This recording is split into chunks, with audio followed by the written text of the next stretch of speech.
Imagine waking up one morning to discover that the farm your family has worked for generations, the land your grandfather purchased with his life savings in 1952, is suddenly being claimed by a fancy homeowners association that didn't even exist until 2010. That's exactly what happened to me, and the sheer audacity of these silver-spoon suburbanites trying to seize my family's legacy sent me into a rage I've never experienced before. Before we jump back in, tell us where you're tuning in from, and if this story touches you, make sure you're subscribed, because tomorrow I've saved something extra special for you. I'm Tucker Holloway, and my story takes place in Meadow Creek, a rural community about 30 miles outside of Riverview. My grandfather, Joseph Old Joe Holloway, bought this 85-acre farm when he returned from Korea in the early 1950s.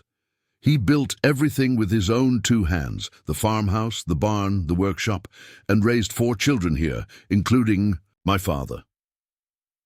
Growing up, I spent every summer working alongside Grandpa Joe, learning to respect the land and understanding the value of hard work.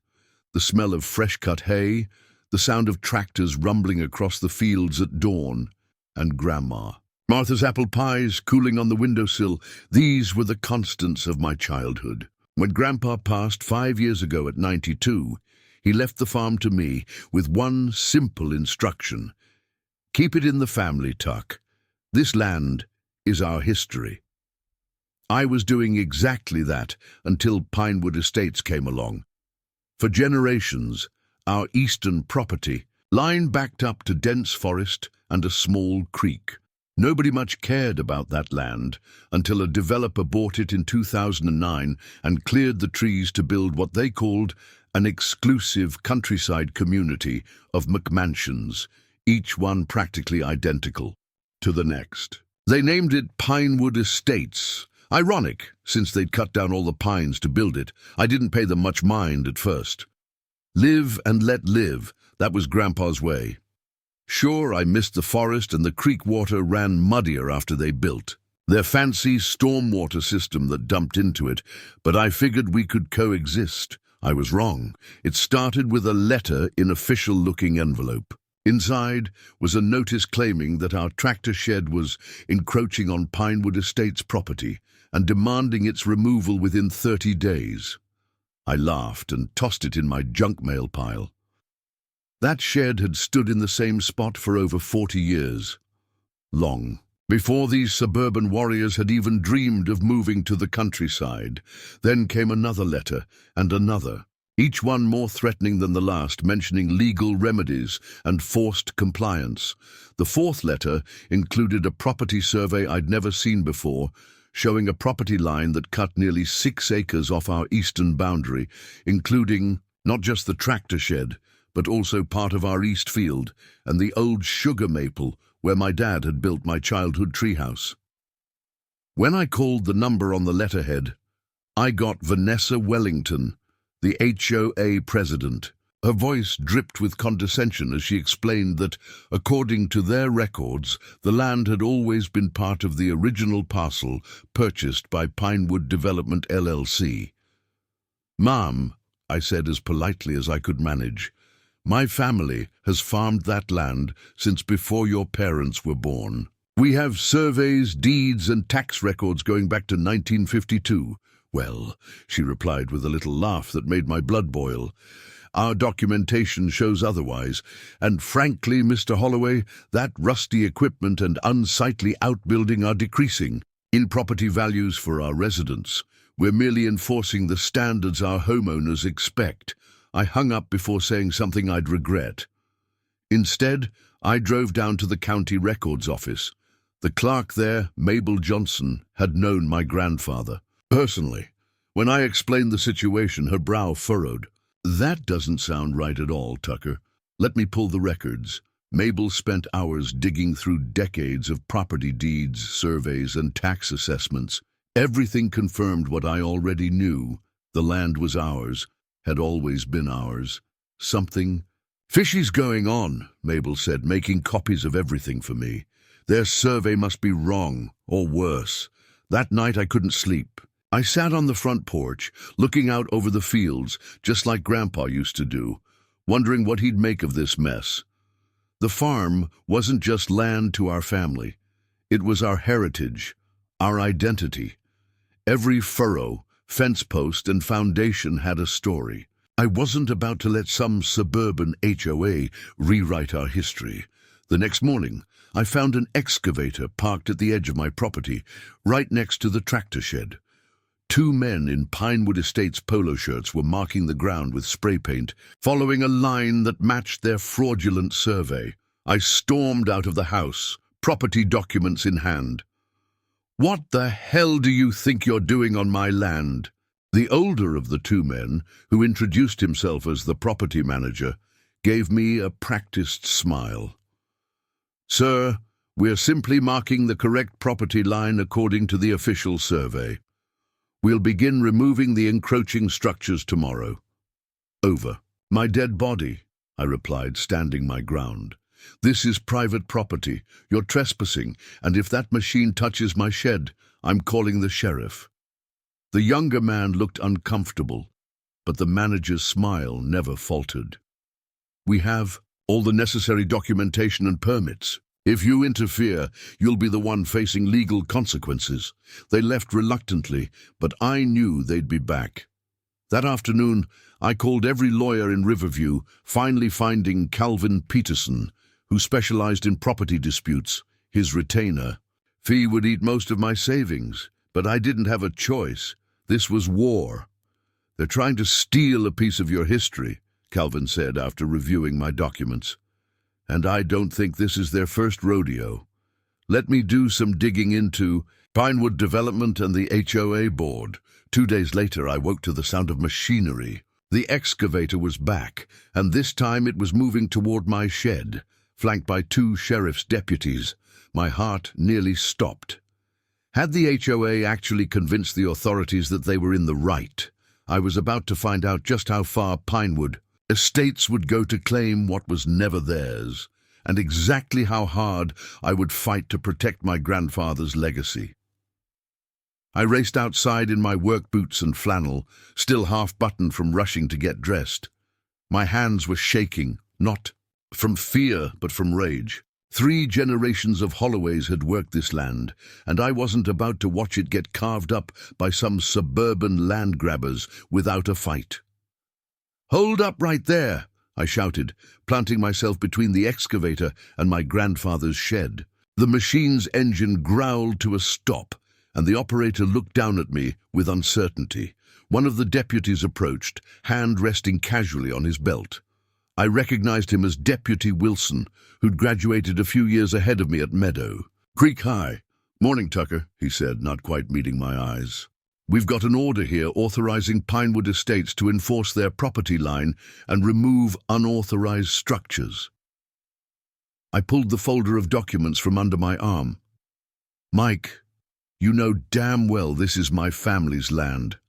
Has been since before you or I was born." "I'm just doing my job," he replied, his discomfort obvious. "They've got a court order signed by Judge Fleming. That stopped me cold." "Fleming? When did this go before a judge?" The second deputy, an older man I didn't recognize, stepped forward. "Sir, according to the documentation, your family was served notice of the hearing 3 weeks ago.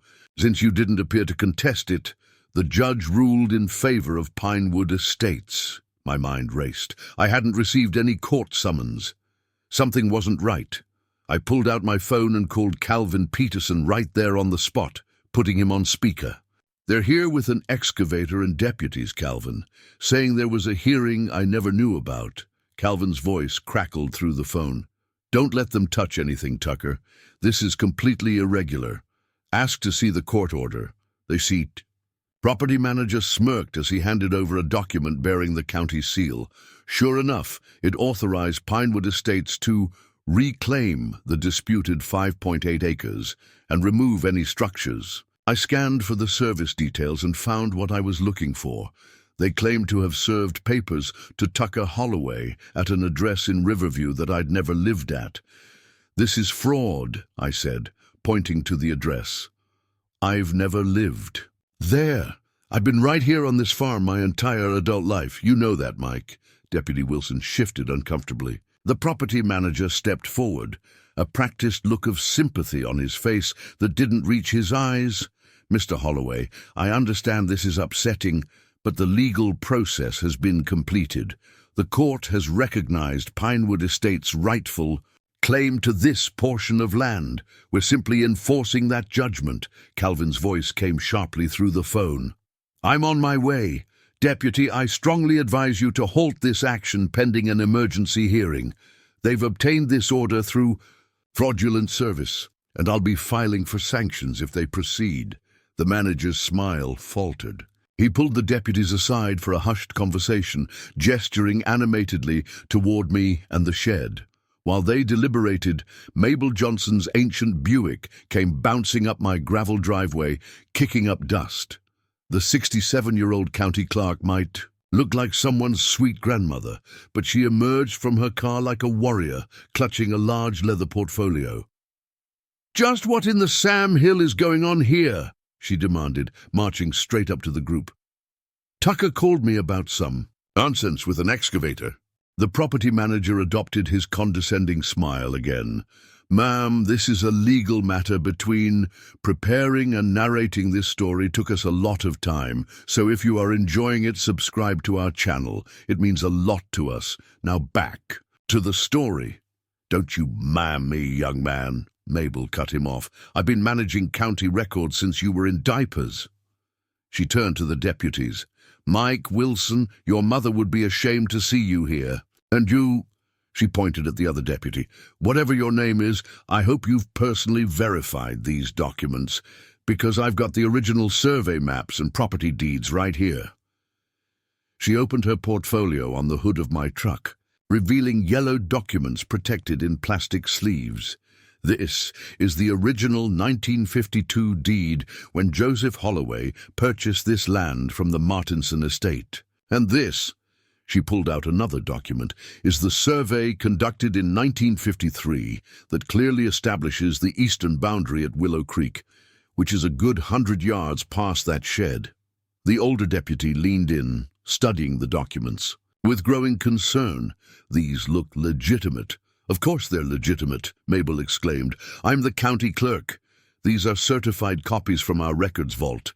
What exactly are you boys working from?" The property manager reluctantly produced a survey that looked suspiciously new, despite being labeled as from 2005. Mabel snatched it from his hands and scrutinized it. "This is nonsense," she declared after a minute. "The landmarks don't match any historical survey. Whoever prepared this has moved the creek boundary nearly 200 feet west of its actual location." By this time, Calvin's sleek German sedan was pulling up. He emerged looking every inch the lawyer in his tailored suit, carrying his leather briefcase. I'd never been so glad to see anyone in my life. "Gentlemen," he addressed the deputies, "I'm Calvin Peterson, Mr. Holloway's attorney. I believe we have a serious problem here."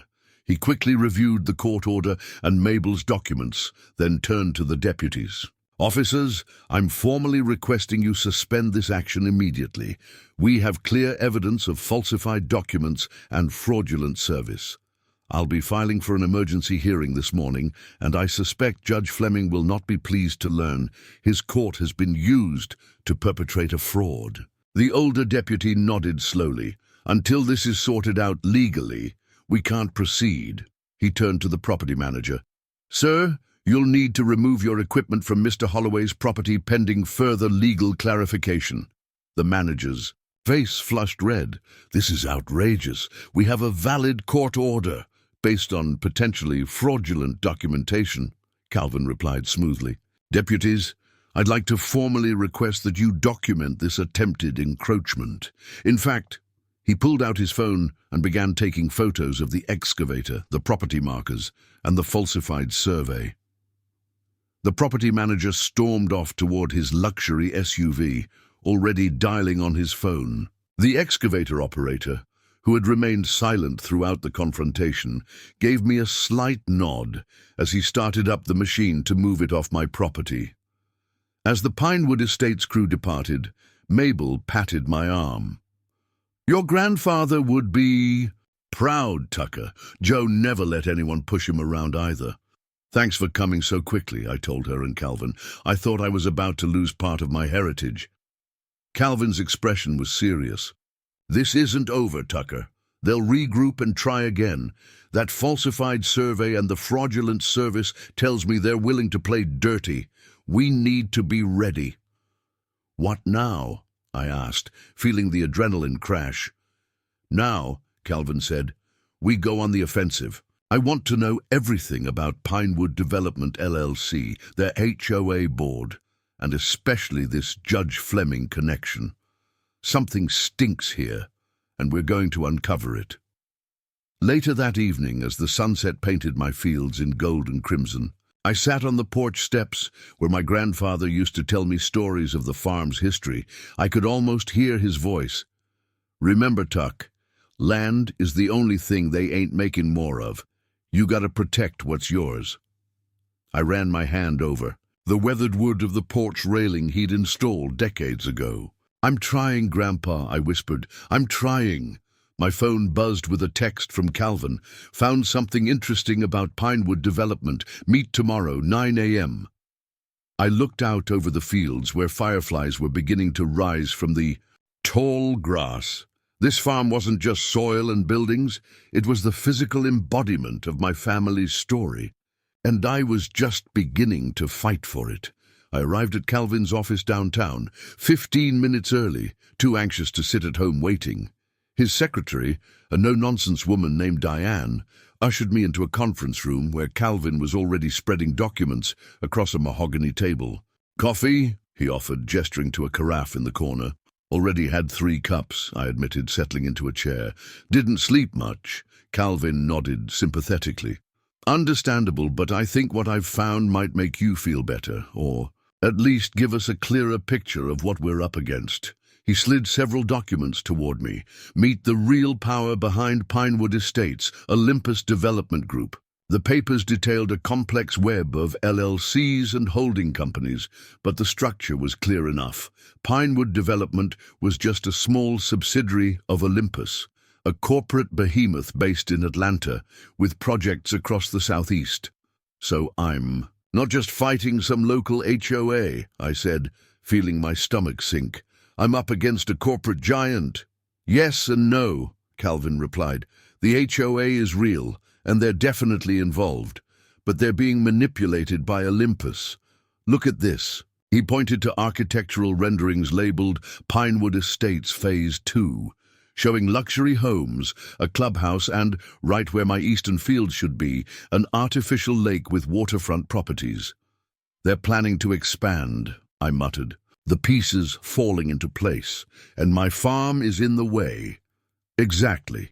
Calvin pulled up another document on his tablet. "According to this filing with the County Planning Commission, Olympus is seeking approval for Phase 2, which includes, and I quote, creation of a scenic water feature enhancing property values and recreational opportunities for residents.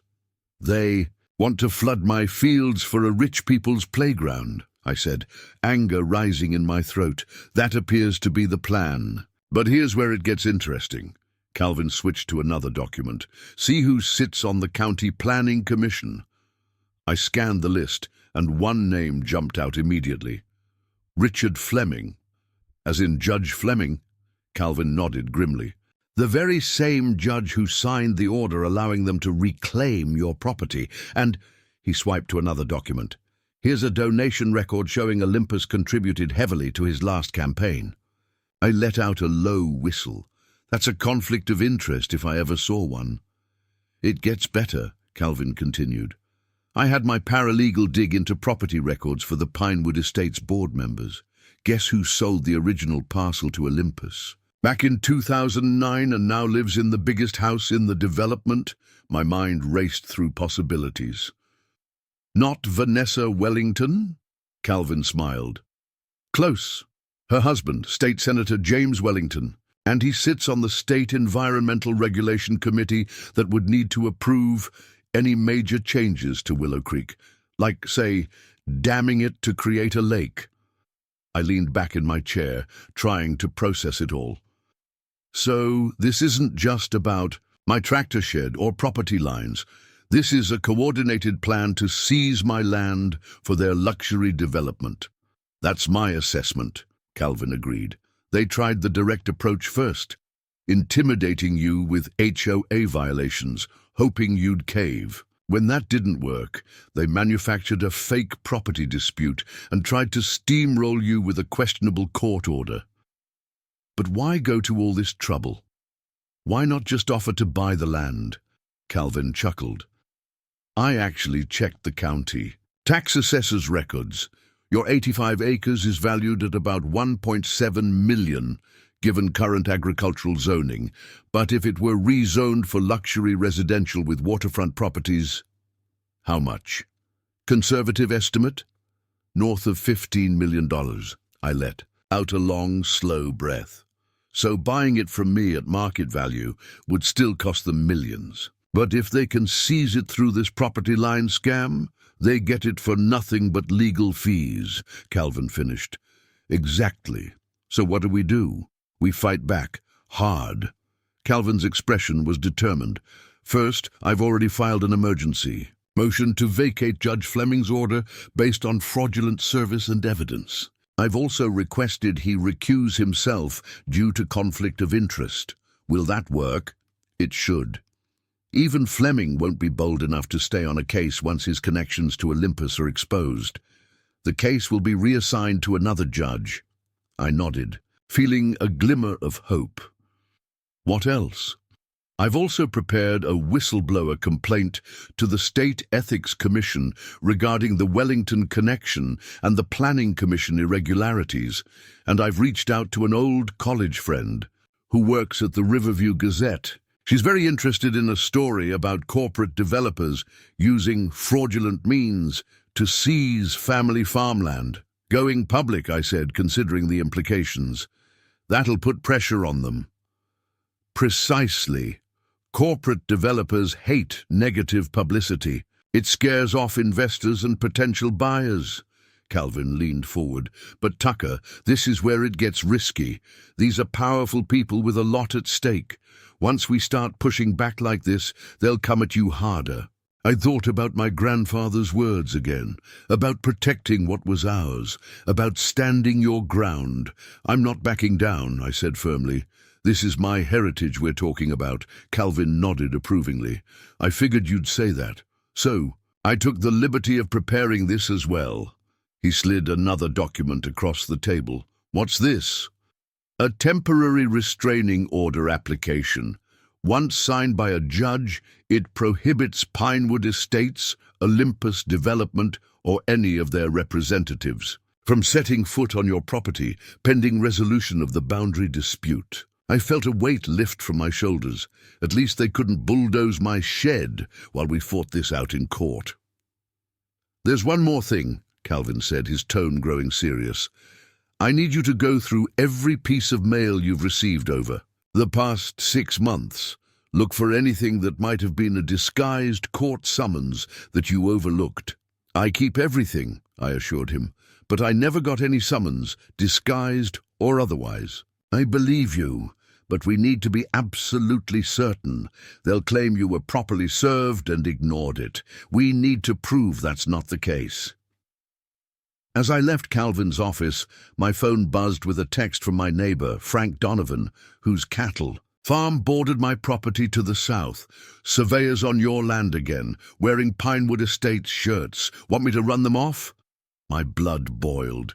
Despite yesterday's confrontation, they were back already? I called Frank immediately. Don't confront them, I said, though the thought was tempting. Just take pictures if you can from your property. I'm heading home now.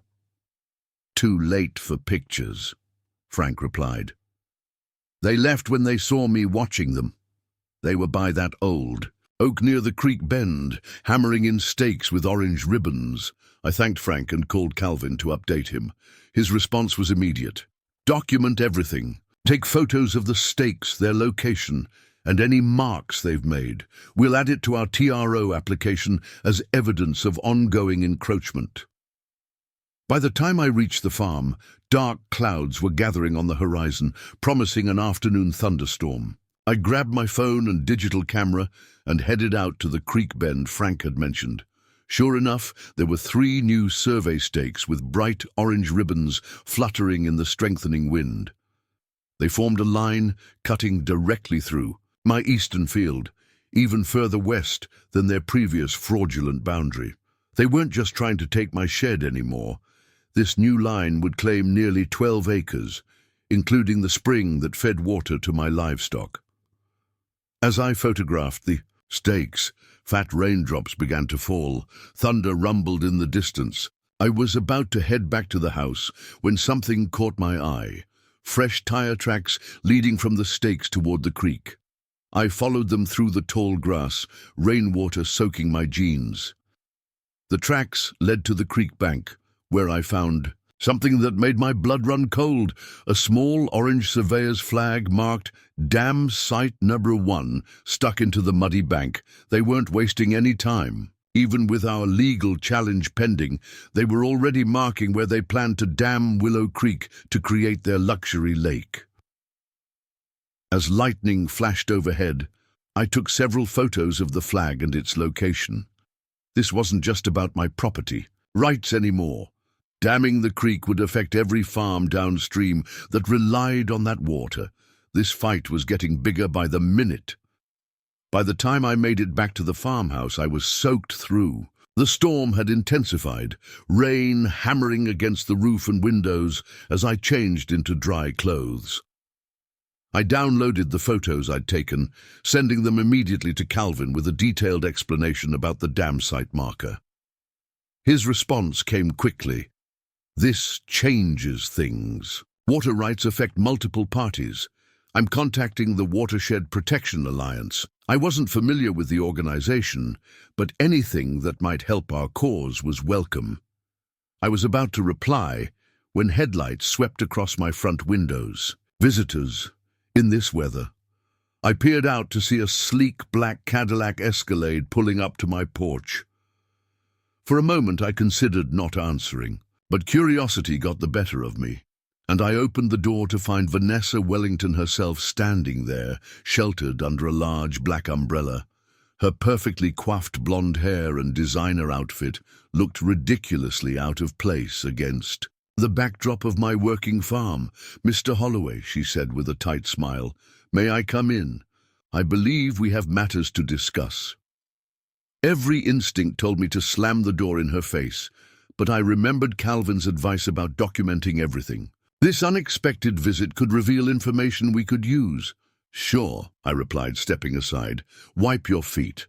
She gave a disdainful glance at my muddy boot rack before carefully stepping inside, collapsing her umbrella and looking around my living room with barely concealed judgment. The farmhouse was clean but lived in, with furniture that prioritized comfort over style. Photos of my grandparents and parents covered the walls, chronicling the Holloway family history. "I'll get straight to the point," Vanessa said, not bothering to sit. "This unfortunate property dispute has gotten out of hand.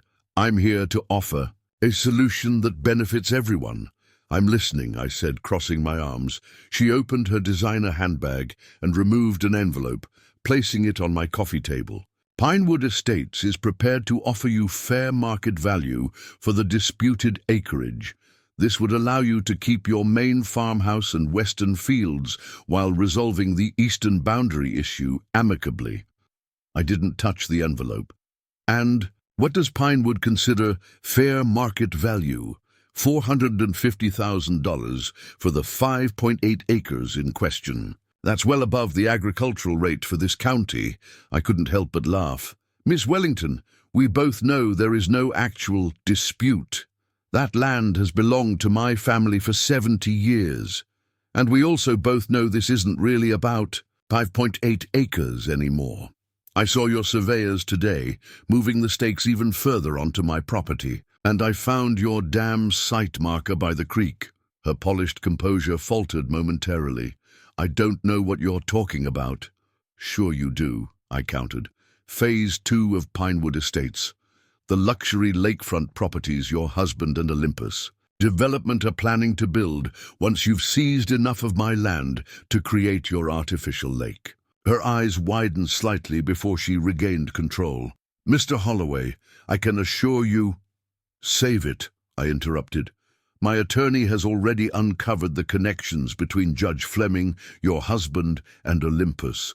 We know about the falsified surveys and the fraudulent service of court documents. So unless you're here to apologize and withdraw all claims to my property, we have nothing to discuss. Vanessa's friendly facade evaporated entirely. You're making a serious mistake.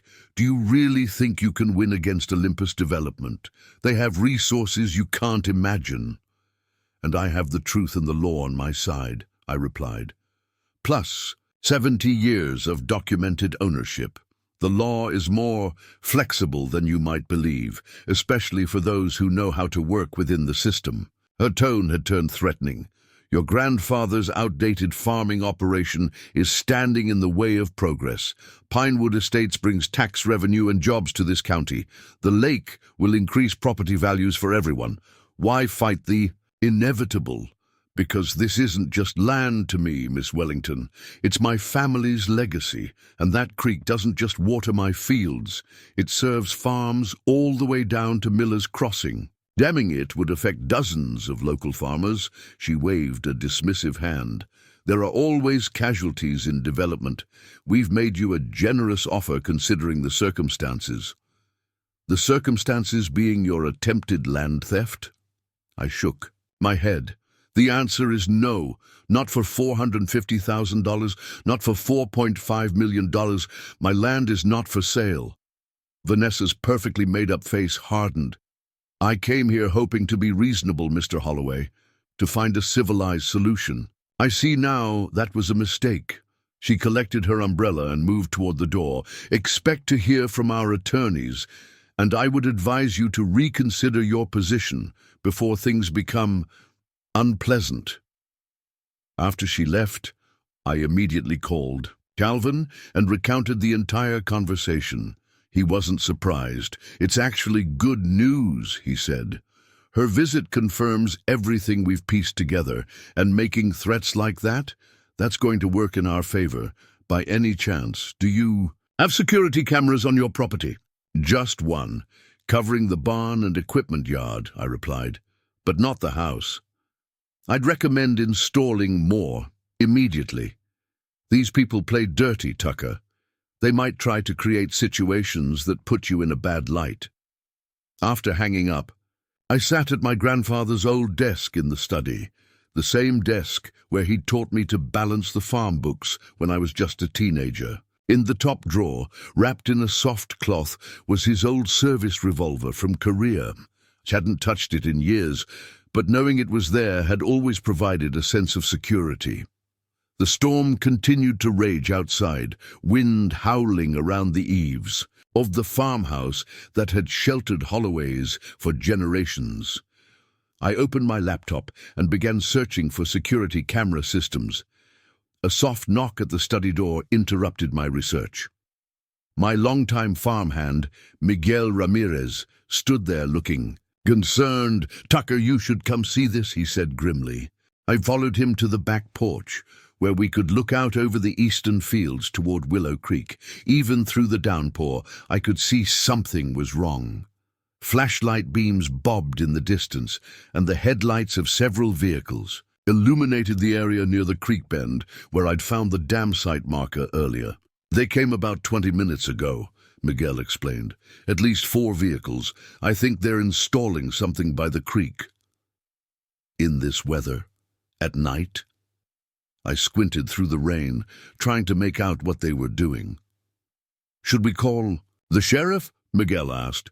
I considered it briefly, but after yesterday's experience with the deputies, I wasn't sure whose side they'd be on. Instead, I called Calvin again, but it went to voicemail.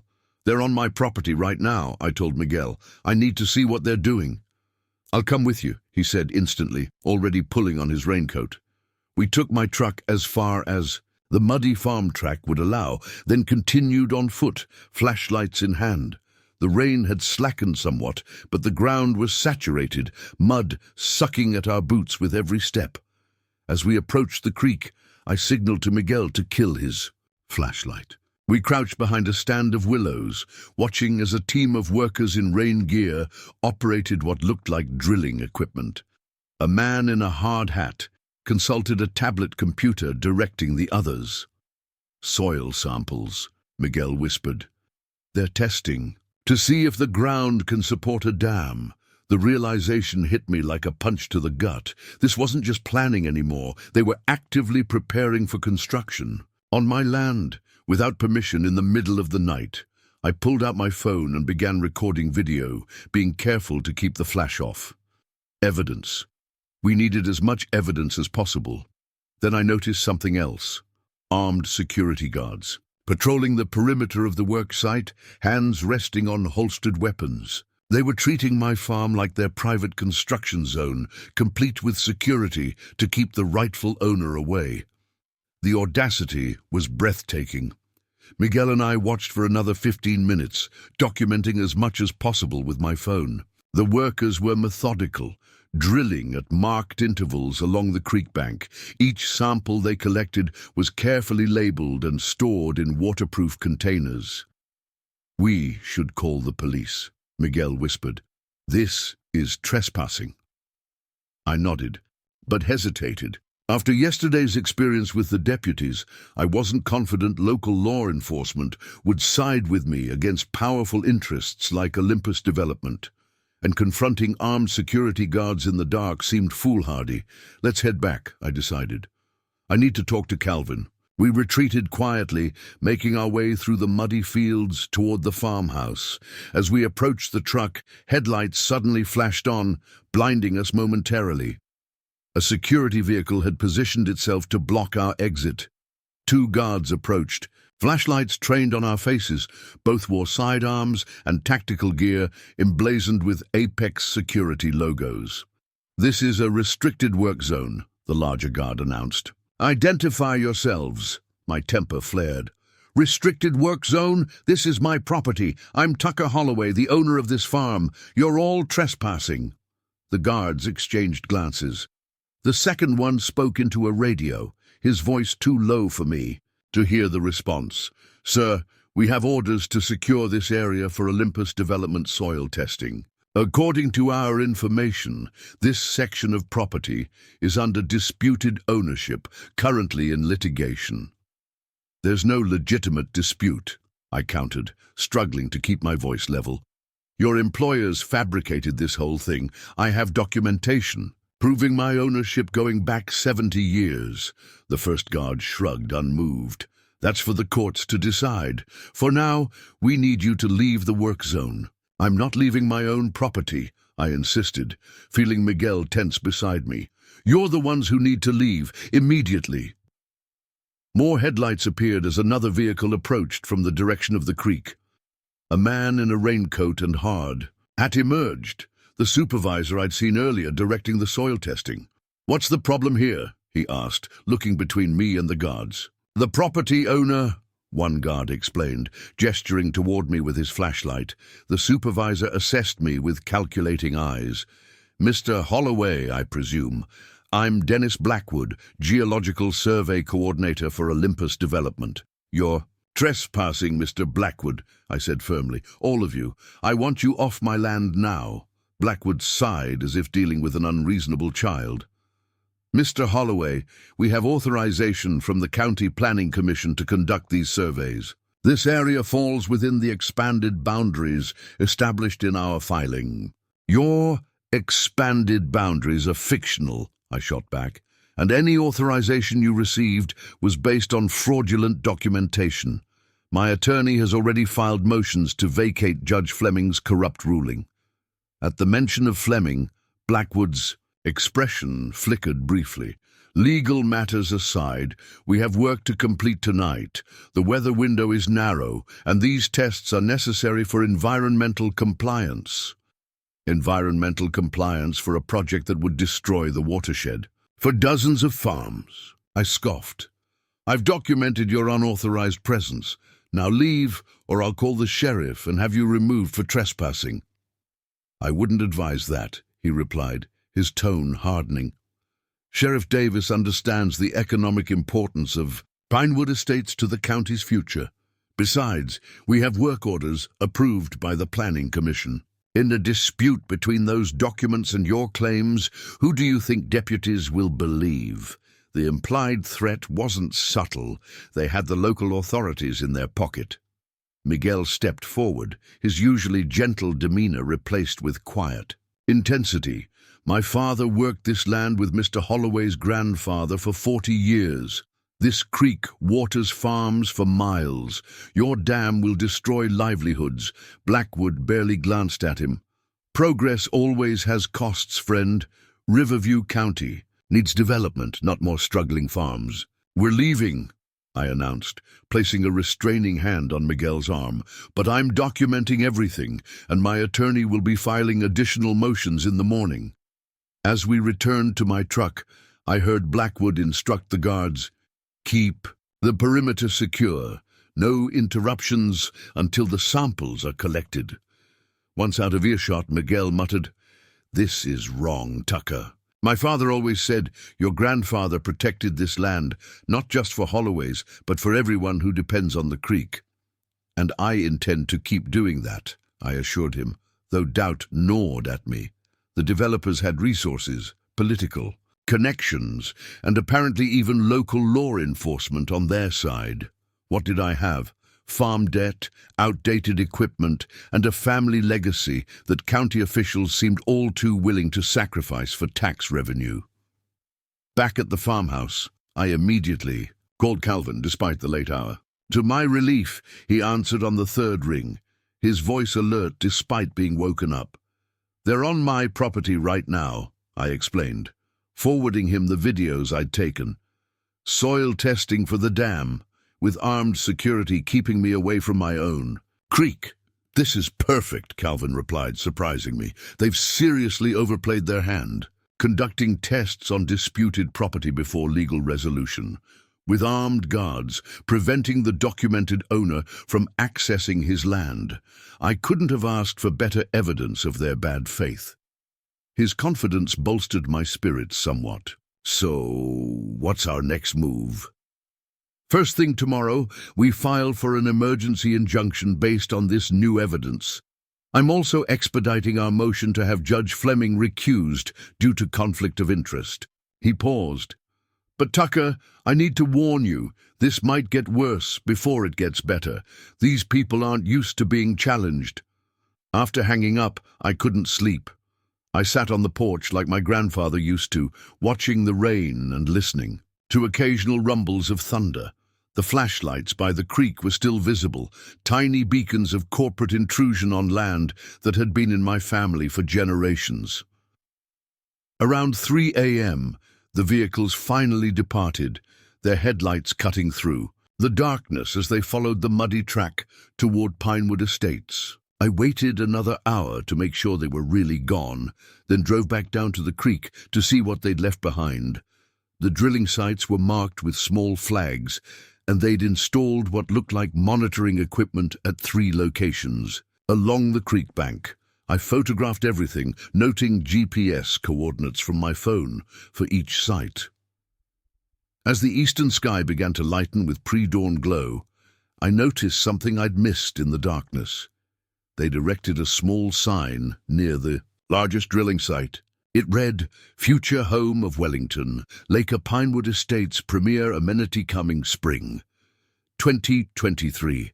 My hands shook with barely controlled rage as I photographed the sign. They were so confident, so arrogant, they were already announcing their project on my land as if it were a done deal. Back at the house, I found Miguel waiting with coffee. He'd been up all night too, keeping watch from the barn. "I called some people," he said, passing me a steaming mug. "Farmers downstream who depend on the creek. They're coming here at noon to talk. Is that okay?" I nodded gratefully. "Perfect. We need all the help we can get." As the sun broke over the eastern horizon, illuminating the fields my grandfather had plowed for decades, I made a silent promise. This farm wouldn't fall to corporate greed, not without one hell of a fight. By noon, my farmyard was filled with pickup trucks. 17 local farmers had responded to Miguel's calls, representing properties all along Willow Creek's path. Some I knew well. Others I'd only seen at the county fair or farmers market. But they all shared the same concern. If Olympus Development dammed the creek to create their luxury lake, their farms would suffer. We gathered in the barn, where I'd set up my laptop to display the photos and videos from the previous night. Dave Winters, whose vegetable farm lay 3 miles downstream, let out a low whistle when he saw the Wellington lake sign. "They've got some nerve," he muttered, voicing what everyone was thinking. Ellie Chen, who ran an organic berry operation near Miller's Crossing, studied the soil testing markers with a frown. "These are extensive tests. They're planning something big, not just a decorative pond. According to the plans my attorney found, they want to flood about 20 acres, I confirmed, creating waterfront properties for their Phase 2 expansion." Frank Donovan, my neighbor to the south, slammed his fist into his palm. "That creek's been the lifeblood of this valley since before any of us were born. My grandfather watered his cattle from it, just like I do now. They can't just dam it up for some rich folks' playground." There were murmurs of agreement throughout the group. These weren't just my allies. They were people fighting for their own survival. Harold Jenkins, at 78, the oldest farmer present, spoke up. "I remember when your grandfather bought this place, Tucker. Back then, there was talk about building a reservoir in this valley. County engineers came out, did their studies, and determined it would devastate the watershed. That's why it never happened." He adjusted his well-worn cap. "Seems Olympus doesn't care about those old studies. Or they've paid off enough officials." "To ignore them," added Ellie bitterly. I nodded, showing them the connections Calvin had uncovered. "Judge Fleming, who signed the order allowing them onto my property, sits on the planning commission that approved their project, and he received campaign donations from Olympus." This revelation was met with disgusted but unsurprised shakes of the head. Rural communities were familiar with the way money influenced politics, usually to their detriment. "So what's the plan?" asked Dave. "You said your lawyer's filing for an injunction?" "Yes," I confirmed. "But legal battles take time, and Olympus has deep pockets. They can afford to drag this out until we're all broke from legal fees." Miguel, who had been quietly listening, stepped forward. "We need to make noise, big noise, not just legal challenges, but public pressure." Frank nodded enthusiastically. "My daughter's good with that social media stuff. She could set up pages, maybe start one of those online petitions." "And I have a cousin who works at Channel 7 in Riverview," Ellie added. "She's always looking for human interest stories. David versus Goliath type things." The energy in the barn shifted from despair to determination as everyone contributed ideas. Harold suggested contacting environmental groups about the watershed impacts. Dave mentioned his brother-in-law was a printer who could make signs and banners for a protest. Even the quietest farmers offered to spread the word throughout the community. By the end of the meeting, we had formed the Willow Creek Protection Alliance, with each person taking responsibility for different aspects of our resistance campaign. I felt a surge of hope for the first time since finding those surveyors on my land. As the meeting broke up, my phone rang. It was Calvin. "I have mixed news," he said when I answered. "Judge Abernathy has been assigned to our case after Fleming's recusal, and she's granted our emergency hearing for tomorrow morning at 9. That's the good part." "And the bad?" "Olympus has filed a counter-motion claiming you've been illegally preventing their access to their rightful property. They've included affidavits from the security guards stating you threatened them last night." My blood boiled. "That's a complete lie. I have video of the entire encounter." "I figured as much," Calvin replied calmly. "Make sure that video is ready for tomorrow. And Tucker, wear your best suit. First impressions matter with Judge Abernathy." After hanging up, I relayed the update to the farmers who remained. Frank shook his head in disgust. Lying under oath now? These people have no shame. It gets worse, I told them, showing the email that had just arrived on my phone. Pinewood Estates HOA has filed a formal complaint with the county about unsafe and unsanitary agricultural practices on my property, potentially contaminating their water supply. That's rich, Ellie snorted. They're planning to destroy the creek, but they're claiming your farm is the environmental hazard. Harold placed a weathered hand on my shoulder. Standard tactics, son. When you can't win honest, you sling mud. Your grandfather faced the same kind of nonsense from developers back in the 80s. I looked at him in surprise. He did? Harold nodded. Some outfit from Charlotte wanted to build a shopping center where your West Field is now. Tried all kinds of dirty tricks to force him to sell. Joe stood his ground, just like you're doing. This was a story I'd never heard. What happened? Community rallied around him, just like we're doing now. The developers eventually gave up, built their mall over on the highway instead. Harold smiled at the memory. Your grandfather was as stubborn as they come when it mattered.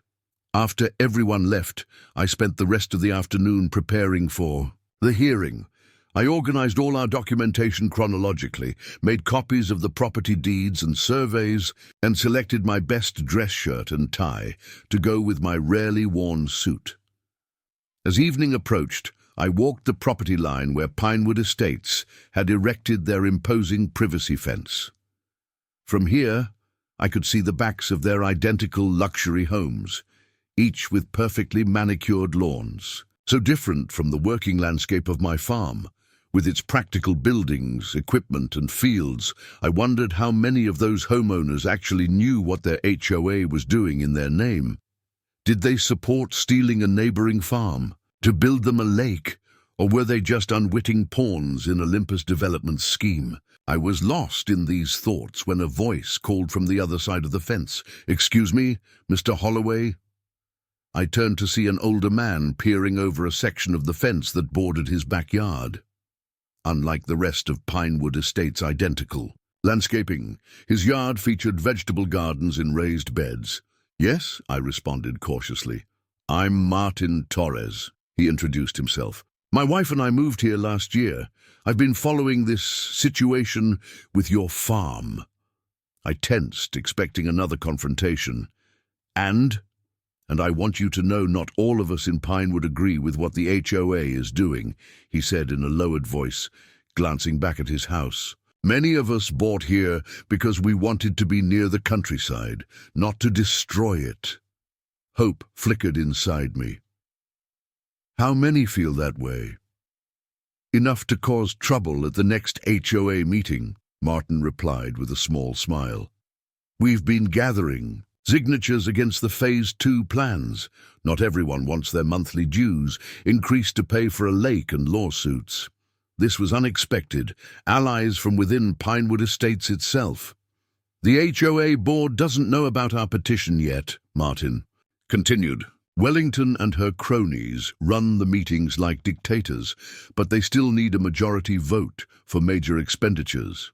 If we can block the funding for their legal campaign against you, that would be incredibly helpful," I said, genuinely moved by this unexpected support.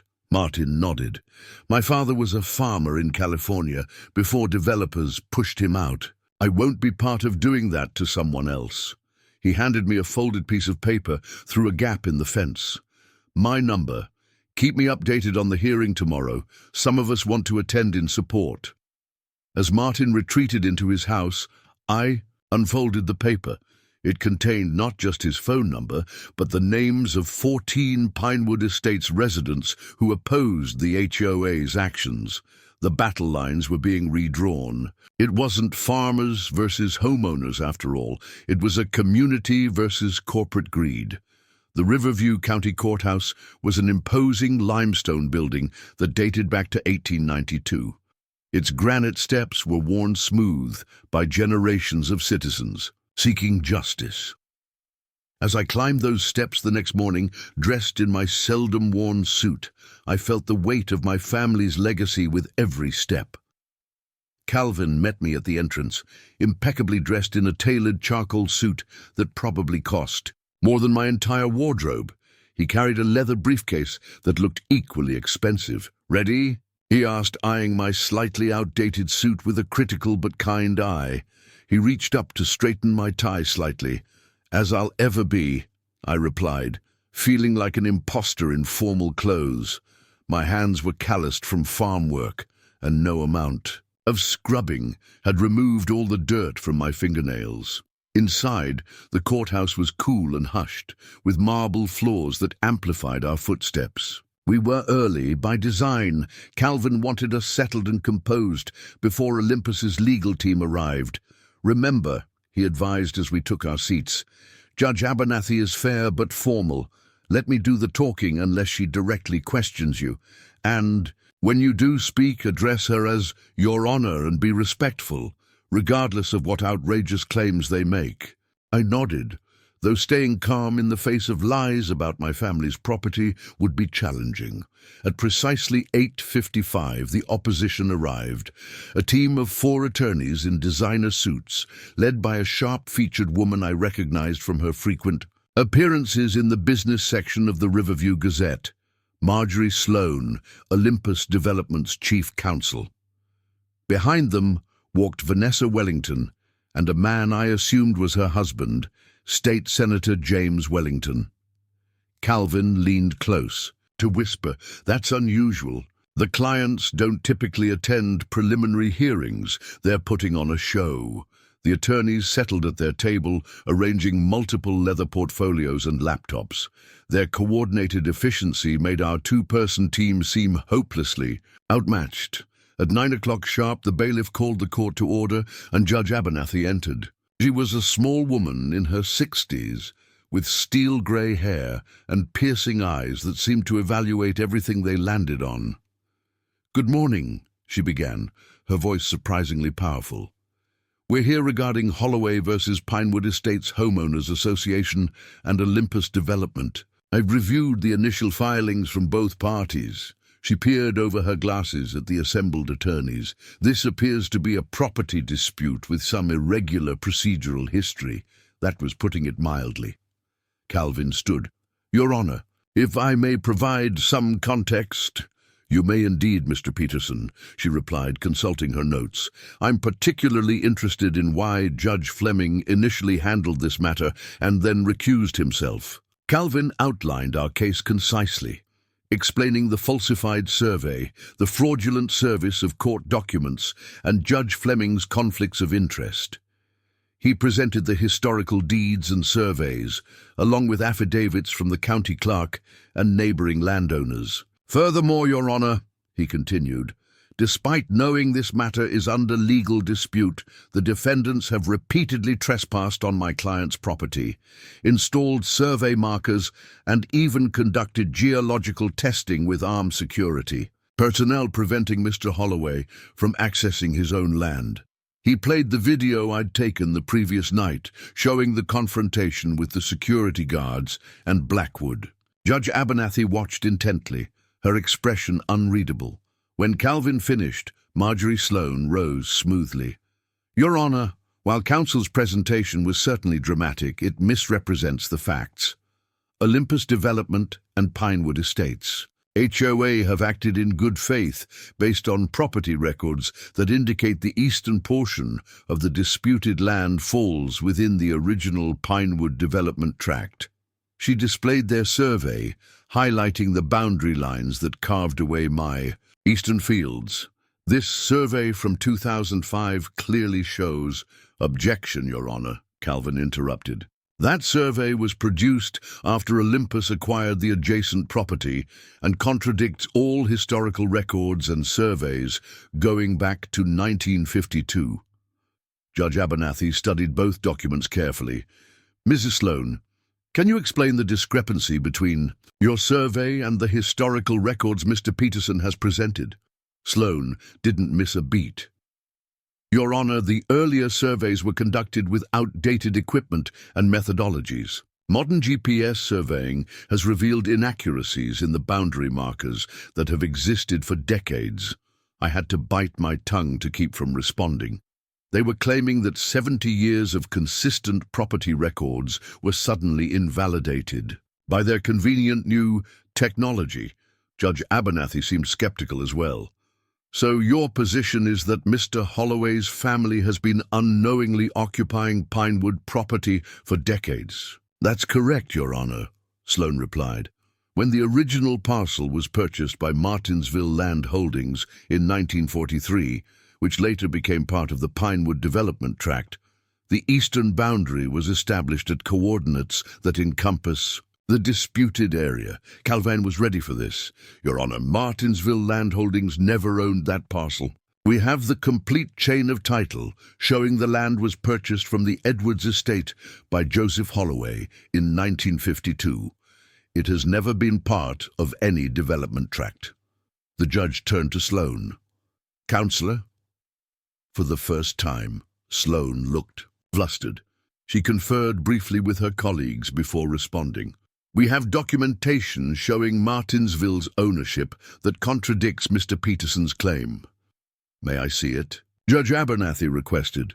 After an uncomfortable pause, Sloan admitted, We don't have it with us today, Your Honor, but can provide it within 48 hours. Judge Abernathy's expression hardened slightly. I find that concerning, Ms. Sloan. You're making a claim that directly contradicts the county's official property records, yet you don't have the documentation to support it. She turned to Calvin. Mr. Peterson, regarding your emergency injunction request, you mentioned armed security preventing Mr. Holloway from accessing portions of the disputed property. Yes, Your Honor, Calvin confirmed, playing the video again. This occurred last night.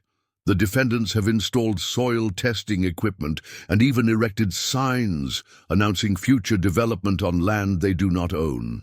The courtroom doors opened quietly, and I glanced back to see several of the farmers from yesterday's meeting filing in, along with Martin Torres and a few other Pinewood residents. They nodded encouragingly as they took seats. Judge Abernathy noticed the newcomers, but continued without comment. Mr. Holloway, she addressed me directly, have you ever given permission for Pinewood Estates or Olympus Development to access your property for any purpose? I stood, remembering Calvin's advice. No, Your Honor, I have not. They began sending threatening letters claiming jurisdiction over my property about 3 months ago. I ignored them initially because their claims were obviously false. And this property has been in your family's continuous possession since 1952. Yes, Your Honor. My grandfather purchased it when he returned from Korea. I have tax records showing our payments on the full acreage for 70 years. She nodded thoughtfully, then addressed both attorneys. Here's where we stand. I'm troubled by several aspects of this case, particularly the procedural irregularities with Judge Fleming's initial ruling without proper service to the defendant. She turned to Sloan. I'm granting a temporary restraining order prohibiting Pinewood Estates, Olympus Development, and any of their representatives from entering the disputed property pending resolution of the ownership question. Any soil testing equipment or development markers already placed on the property must be removed within 24 hours. A small smile tugged at Calvin's lips, but he maintained his professional composure. Further, Judge Abernathy continued, I'm ordering the county surveyor's office to conduct an independent survey of the property within 10 days, the cost to be split between the parties.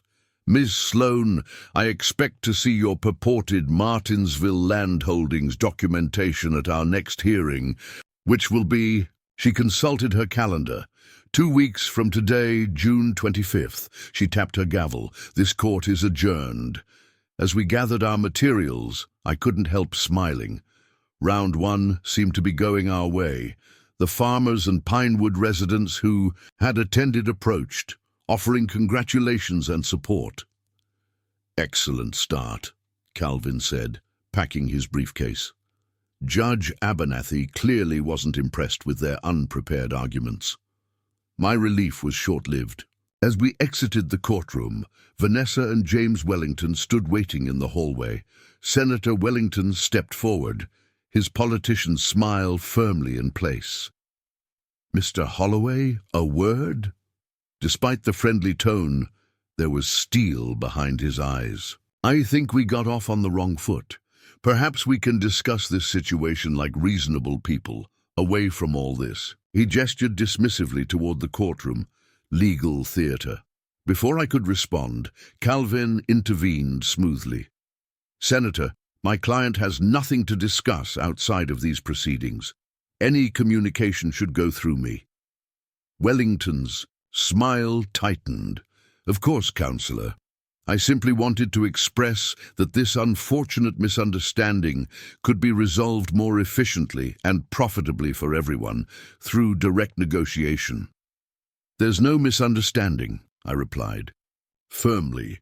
"You're trying to steal my land through fraudulent means. The judge saw through it today, and she will again in 2 weeks." Vanessa Wellington stepped closer, her voice low enough that only our small group could hear. "A single favorable ruling doesn't mean victory, Mr. Holloway. Olympus Development is planning to be in Riverview County for many years to come. We're investing millions in this community's future. Do you really want to position yourself as the obstacle to progress, as the stubborn farmer preventing economic growth?" The thinly veiled threat was clear. They would paint me as the villain in this story, the backwoods landowner standing in the way of jobs and development. "My grandfather taught me that real progress respects what came before," I replied. "It doesn't destroy it for profit." Senator Wellington's friendly facade dropped completely. "Your sentimentality is going to cost you everything, Holloway. 2 weeks is a long time. Things happen. Reconsider our offer while you still can." As they walked away, Calvin placed a restraining hand on my arm. Probably a good thing, given the anger boiling inside me. "Did you hear that?" I asked him. "That sounded like a threat." "It was," Calvin agreed grimly, "and exactly the kind of thing we should document. Write down exactly what they said, word for word, while it's fresh in your memory." The small victory in court suddenly felt hollow as I realized this fight was far from over. The days following our courtroom victory were deceptively quiet. True to the judge's order, Olympus sent workers to remove their soil testing equipment and survey markers from my property. I watched from a distance as they dismantled everything under the sullen supervision of Dennis Blackwood, who made a show of taking photos of my farm equipment and buildings, no doubt looking for code violations to report. Calvin advised me to document the removal process, so I recorded video of their activities from my side of the property line. When Blackwood noticed me filming, he gave me a smile that contained no warmth whatsoever. "Enjoy your temporary victory, Holloway," he called across the field. "The Wellington Lake project is going forward one way or another." I didn't dignify his taunt with a response, but his confidence unsettled me. Despite the restraining order, they still acted like my land was already theirs. That evening, I received an unexpected visitor. Sarah Lewis, a reporter from the Riverview Gazette, pulled up to my farmhouse in a compact car with the newspaper's logo on the door. "Mr. Holloway," she introduced herself, extending her hand. "I was in court yesterday for your hearing. I'd like to get your side of the story for an article I'm writing about the dispute." I hesitated, remembering Calvin's caution about speaking to the press without preparation. I should probably check with my attorney first. "I understand," she replied, "but readers deserve to know what's happening here. Olympus Development has already provided their statement, claiming this is simply a boundary dispute that's been blown out of proportion by, and I quote, "a landowner resistant to progress and unwilling to acknowledge modern surveying techniques." My temper flared at their characterization. "That's completely false. They fabricated a property claim to steal land that's been in my family for 70 years. Sarah's pen moved rapidly across her notepad. Would you be willing to show me the property line in question, perhaps some of the historical aspects of the farm? Against my better judgment, I agreed. As we walked the eastern boundary, I explained my grandfather's purchase of the land, the generations of Holloways who had worked it, and the importance of Willow Creek to farms throughout the valley. Sarah seemed genuinely interested, asking thoughtful questions about the farm's history and the community's reliance on the watershed. When we reached the spot where Olympus had placed their Wellington Lake sign, I described their nighttime soil, testing operation and the armed guards who had confronted me. This isn't just about my farm, I explained. If they dam this creek to create their luxury lake, it affects every farmer downstream. Some of those families have been working their land for generations. Sarah nodded, photographing the creek. And how do you respond to Olympus's claim that their development will create jobs and increase the county's tax base? Progress shouldn't come at the expense of existing livelihoods, I replied, echoing what I'd told Senator Wellington. There's room for development in Riverview County without destroying farmland and water resources that dozens of families depend on. As we returned to the farmhouse, Sarah asked about the Willow Creek Protection Alliance that had formed. I explained. The coalition of farmers, environmentalists, and even Pinewood Estates residents who opposed the HOA's actions. After she left, I called Calvin to report on the interview. He was less concerned than I expected. Actually, this could work in our favor, he said. The Gazette has been critical of Olympus's tactics in the past, and public opinion matters, especially with local officials who'll be involved in future approvals for their project. The next morning I understood Calvin's optimism. Sarah's article appeared on the front page of the local section under the headline, Family Farm vs. Corporate Developers, 70-year legacy at stake in land dispute. The piece presented a mostly balanced view, but included powerful quotes from neighboring farmers about their dependence on Willow Creek and historical photos of my grandfather working the land in the 1950s. The article mentioned Judge Abernathy's temporary restraining order and raised questions about the irregular process through which Olympus had obtained Judge Fleming's initial ruling. It also noted that Senator Wellington had declined to comment on his wife's role as HOA president or the naming of the proposed Wellington Lake. By mid-morning, my phone was buzzing with messages of support from community members I barely knew. The Willow Creek Protection Alliance group chat was filled with triumphant comments about the positive coverage. But there were also worrying developments. Frank called to warn me that county code enforcement officers were inspecting farms along Willow Creek, apparently responding to anonymous complaints about environmental violations. They spent 2 hours going over my cattle operation, Frank reported, asked to see every permit and inspection record for the past 5 years. When they couldn't find violations, they started measuring setbacks from the creek to my feed storage. Similar reports came in from other alliance members. It was clear Olympus was pursuing a strategy of regulatory harassment against the farmers who had publicly opposed them. That afternoon, Miguel rushed into the barn, where I was repairing a tractor hydraulic line. "Tucker, come quick! There's smoke coming from the east field." I dropped my tools and ran outside. Black smoke was indeed rising from near the creek, exactly where my property bordered Pinewood Estates. We jumped into my truck and raced along the farm track, my heart pounding with dread. As we crested the small rise overlooking the creek, I saw flames consuming the dry grass along the disputed boundary. The fire was spreading quickly, moving toward a stand of old cottonwoods that my grandfather had planted as a windbreak decades ago. Miguel was already calling 911 as we approached as close as safely possible. Through the smoke, I could make out figures on the Pinewood Estate side of the fence, but they weren't attempting to fight the fire. They were filming it with their phones. "The fire department is 10 minutes out," Miguel reported, ending his call, "but this will reach the trees before then." Without hesitation, we raced back to the barn for fire equipment. My farm maintained basic firefighting tools because of the ever-present danger to crops and buildings. Within minutes, we returned with water tanks, pumps, and shovels. For the next quarter hour, we fought desperately to contain the blaze, using the creek water and creating fire breaks with the shovels. My lungs burned from the smoke, and sweat soaked through my shirt despite the spring chill. When the fire trucks finally arrived, the volunteer firefighters joined our efforts. Together, we managed to save the cottonwoods, though nearly 2 acres of pasture was scorched.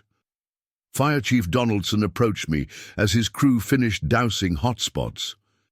"Any idea how it started, Tucker? Doesn't look natural."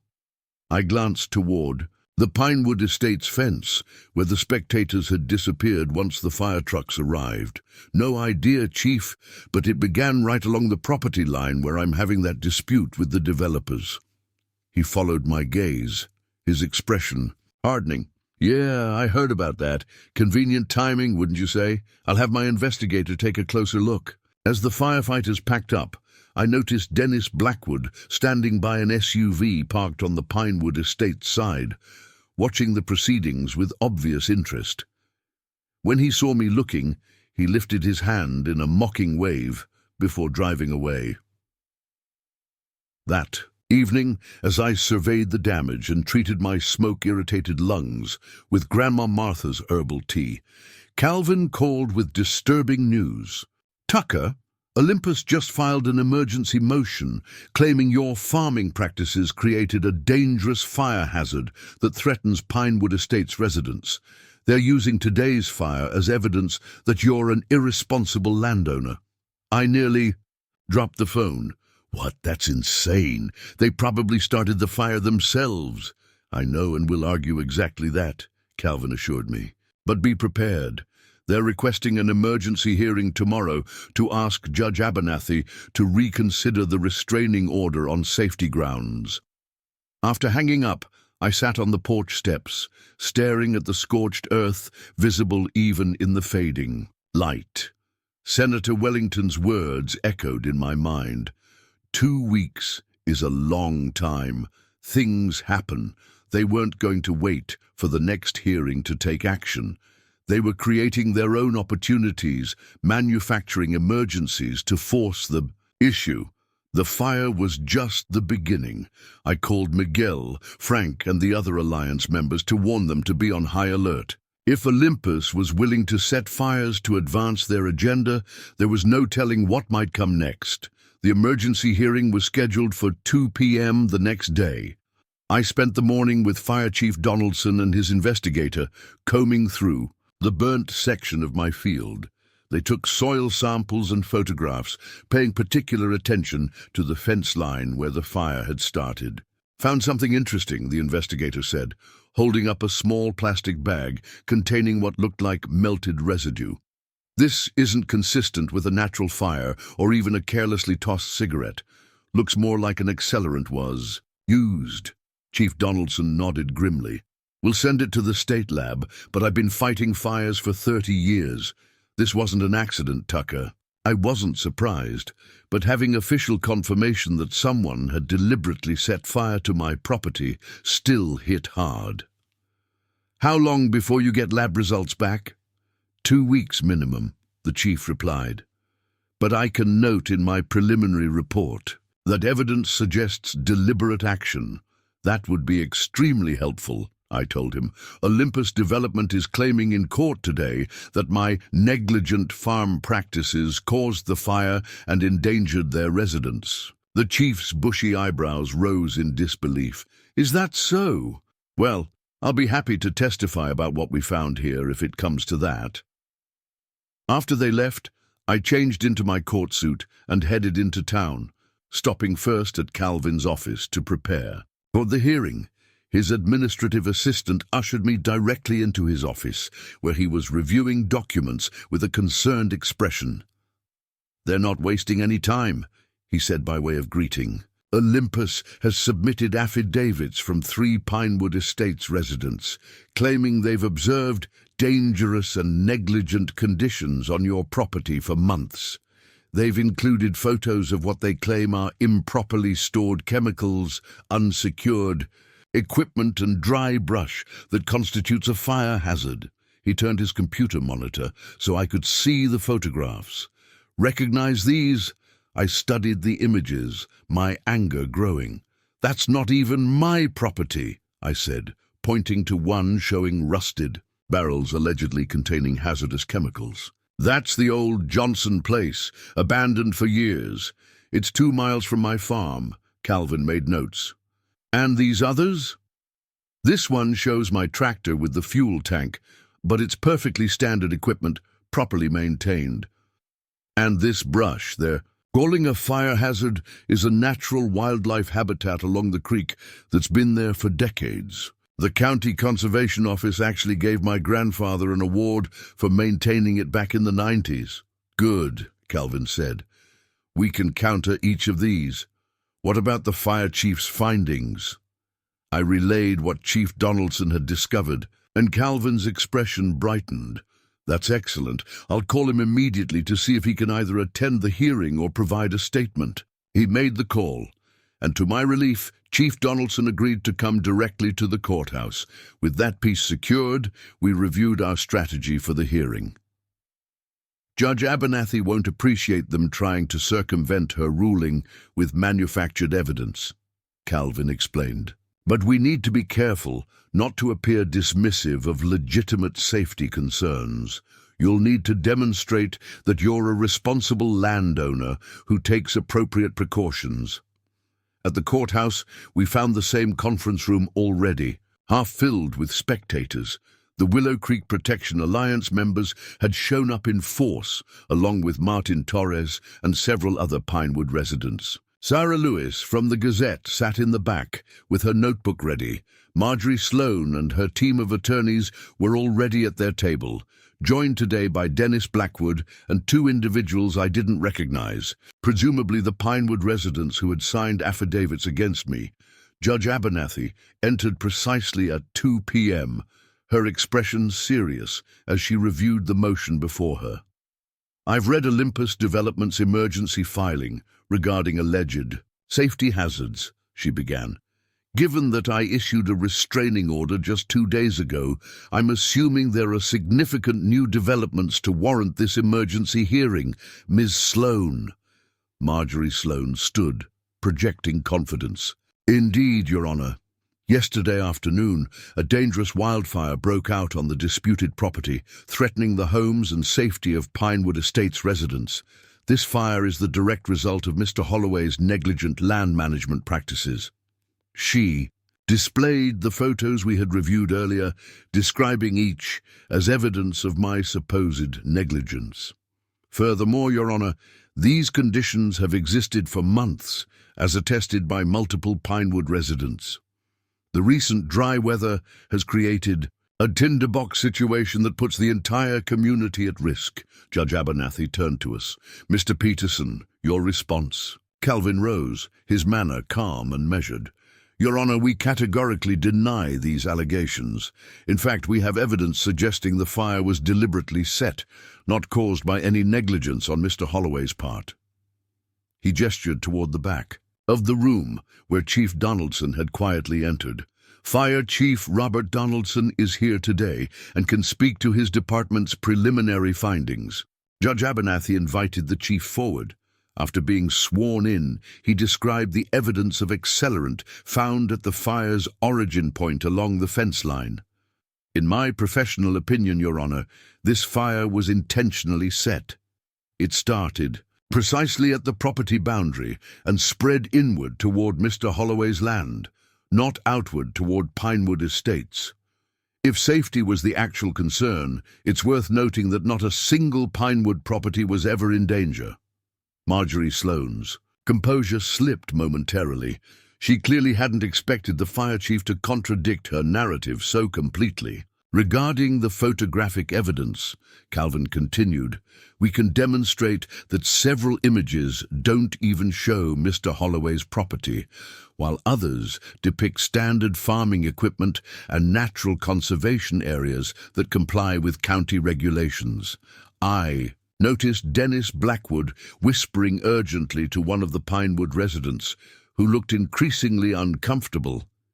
Judge Abernathy studied the competing claims with a skeptical eye.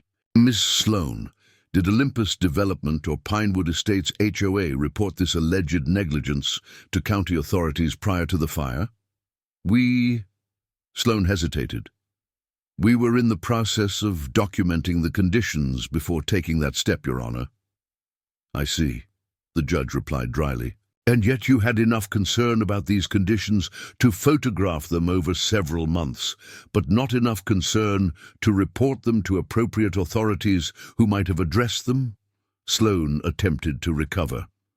Your Honor, the fire proves our concerns were legitimate regardless of when or how they were reported, except that Chief Donaldson's evidence suggests the fire was deliberately set, Judge Abernathy countered, which raises troubling questions about the timing of this emergency motion. She turned to one of the Pinewood residents sitting with the Olympus team. Sir, you signed an affidavit stating you observed hazardous conditions on Mr. Holloway's property. Could you please stand and identify yourself? A middle-aged man in a golf shirt rose nervously. Richard Davis, Your Honor. Mr. Davis, did you personally take these photographs submitted with your affidavit? He glanced at Blackwood before answering. Not all of them, Your Honor. Mr. Blackwood provided some of the images and asked me to confirm they represented what I had observed. A murmur ran through the courtroom. Judge Abernathy's expression darkened. So you signed a sworn statement about photographs you didn't take, of conditions you may not have personally observed. Davis paled. I trusted that they accurately represented the situation. Your Honor, Calvin interjected, we believe this raises serious questions about the validity of all evidence submitted by Olympus Development in this matter, including their purported property claims. Judge Abernathy nodded. I'm inclined to agree, Mr. Peterson.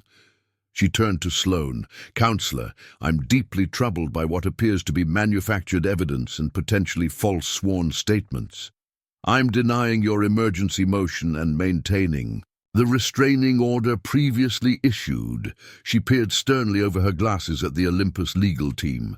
Furthermore, I'm ordering an independent investigation into the origin of yesterday's fire, if evidence suggests deliberate action by any party to this dispute. I will refer the matter to the district attorney for possible criminal charges. The courtroom erupted in whispers.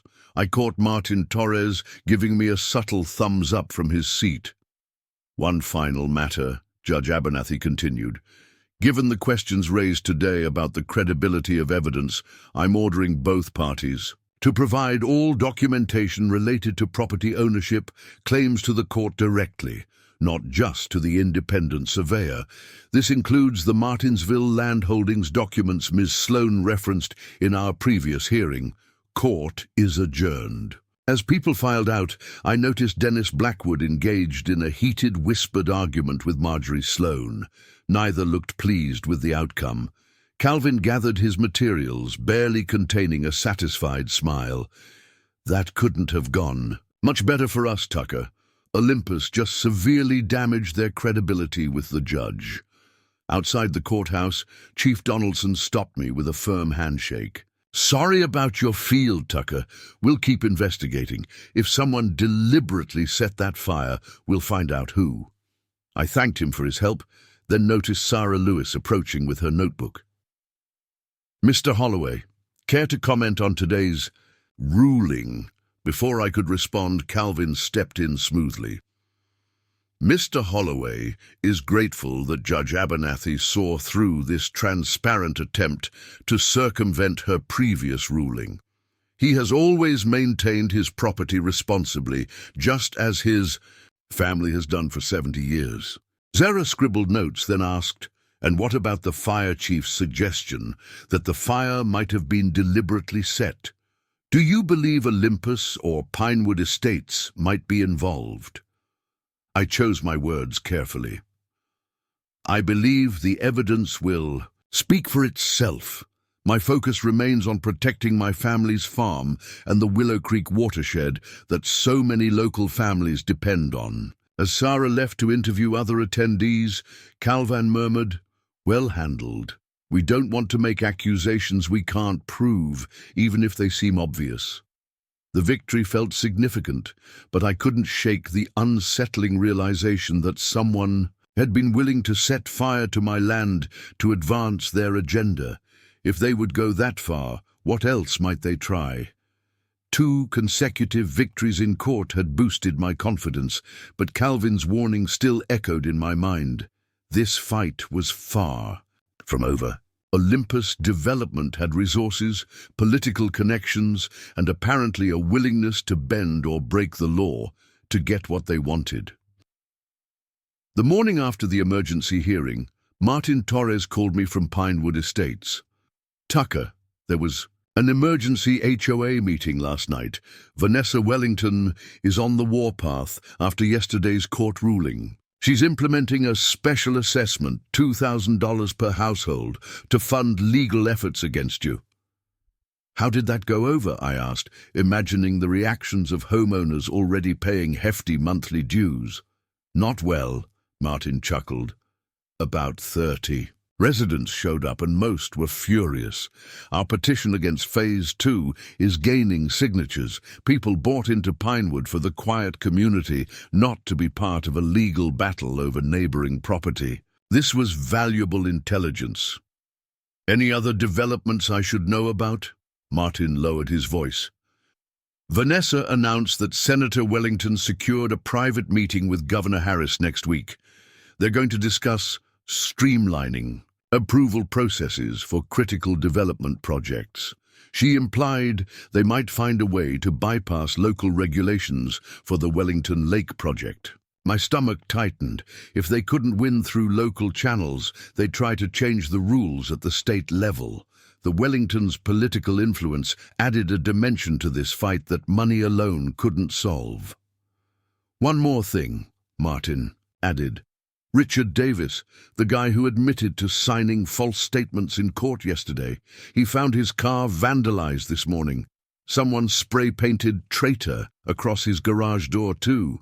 "That's terrible," I said, genuinely disturbed. "Does he think it was Wellington's people?" "Who else? It's a warning to anyone who might contradict their narrative." Martin sighed. "I need to go. Vanessa's cronies are watching those of us who oppose her. Be careful, Tucker." After hanging up, I called Calvin to relay the information about the governor meeting. He wasn't surprised. I expected something like this. The Wellingtons won't accept defeat easily. He thought for a moment. "We need to accelerate our own strategy. The independent survey is scheduled for Monday, but there's something else we should consider." "What's that?" "We need to look into this Martinsville Land Holdings company they keep mentioning. If they're fabricating a chain of title, we need to expose it before they can create more convincing documentation." I agreed to meet him that afternoon at the county archives, where records predating the electronic system were stored. In the meantime, I had farm work to catch up on. The legal battle was consuming so much time that my actual farming operations were falling behind schedule. Miguel had been picking up the slack, but spring planting couldn't wait for court cases to resolve.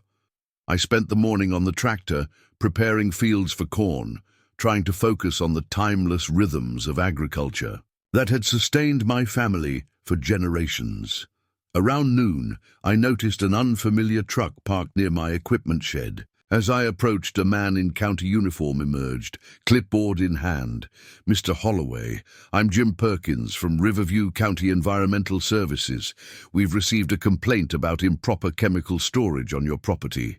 I suppressed a sigh. "More harassment from Olympus, undoubtedly." "Happy to help, Mr. Perkins. What specifically is the complaint about?" He consulted his clipboard. Allegedly, you're storing agricultural chemicals too close to Willow Creek, risking contamination of the watershed. I keep my chemicals in a locked, temperature-controlled cabinet in the equipment shed, well away from any water source, I explained. It's the same system my grandfather installed 30 years ago, and it's been inspected regularly. Perkins nodded. I'll need to verify that. Mind showing me? I led him to the shed, explaining our careful chemical management practices as we walked. When I opened the secured cabinet, he examined the containment system, checking it against current regulations. Everything looks up to code here, he admitted, making notes. Better than most farms I inspect, honestly. My grandfather was ahead of his time on safety, I explained. He believed farmers should be the first environmentalists, not the enemies of conservation. Perkins smiled slightly. Wish more farmers thought that way. He hesitated, then added in a lower voice, Between us, we've had a flood of complaints about properties along Willow Creek lately. All conveniently filed right after you stood up to Olympus development. Shocking coincidence, I remarked dryly. He snorted. Yeah, quite the coincidence. He stamped my inspection form and handed me a copy. You're all clear. Sorry for the interruption. To your planting. As he turned to leave, he paused. My father was a farmer before development pushed him out of Maplewood County. Sure would be nice to see someone hold the line for once. After he departed, I returned to my tractor with a renewed sense of purpose. Not everyone in the county administration was in Olympus's pocket. That afternoon, I met Calvin at the county archives, housed in the basement of the old library building. Mabel Johnson, the county clerk who had helped me previously, was waiting for us with several large leather-bound volumes already on a research table. I pulled everything we have on land transfers in your area from 1930 to 1960, she explained. If this Martinsville Land Holdings ever owned your property, it would be documented here. For the next 3 hours, we meticulously combed through property records, dust tickling our noses as we turned brittle pages containing the county's history. Finally, Calvin found something. Here's a reference to Martinsville Land Holdings, he said, pointing to an entry from 1943. They did purchase a large tract from the Edwards estate that year. My heart sank momentarily, but Mabel was already shaking her head. That's not your family's property, Tucker. That land is northwest of your farm. It's now the Riverview Industrial Park. Calvin studied the records carefully. The legal description confirms it. Martinsville never owned the parcel that became the Holloway farm. He photographed the pages with his phone. This directly contradicts what Olympus is claiming in court. There's more, Mabel said, opening another volume. I found the original sale from the Edwards family to your grandfather in 1952. Look at the survey description.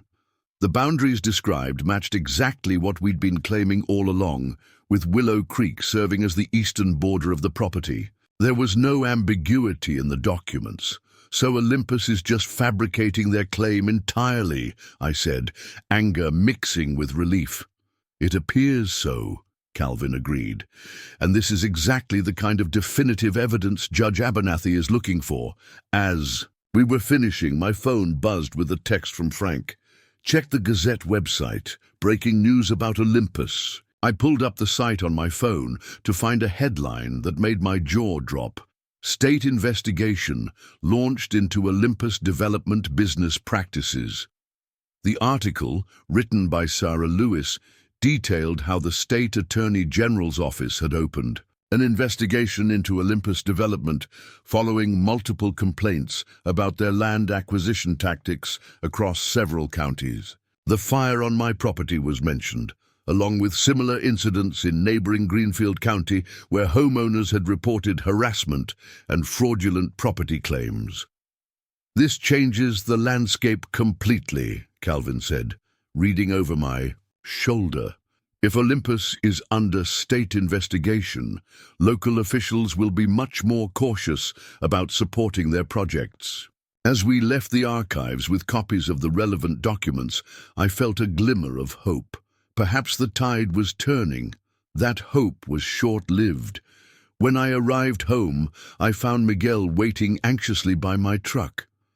"The creek," he said without preamble. "Something's wrong. The water's turned strange colors, and there are dead fish washing up."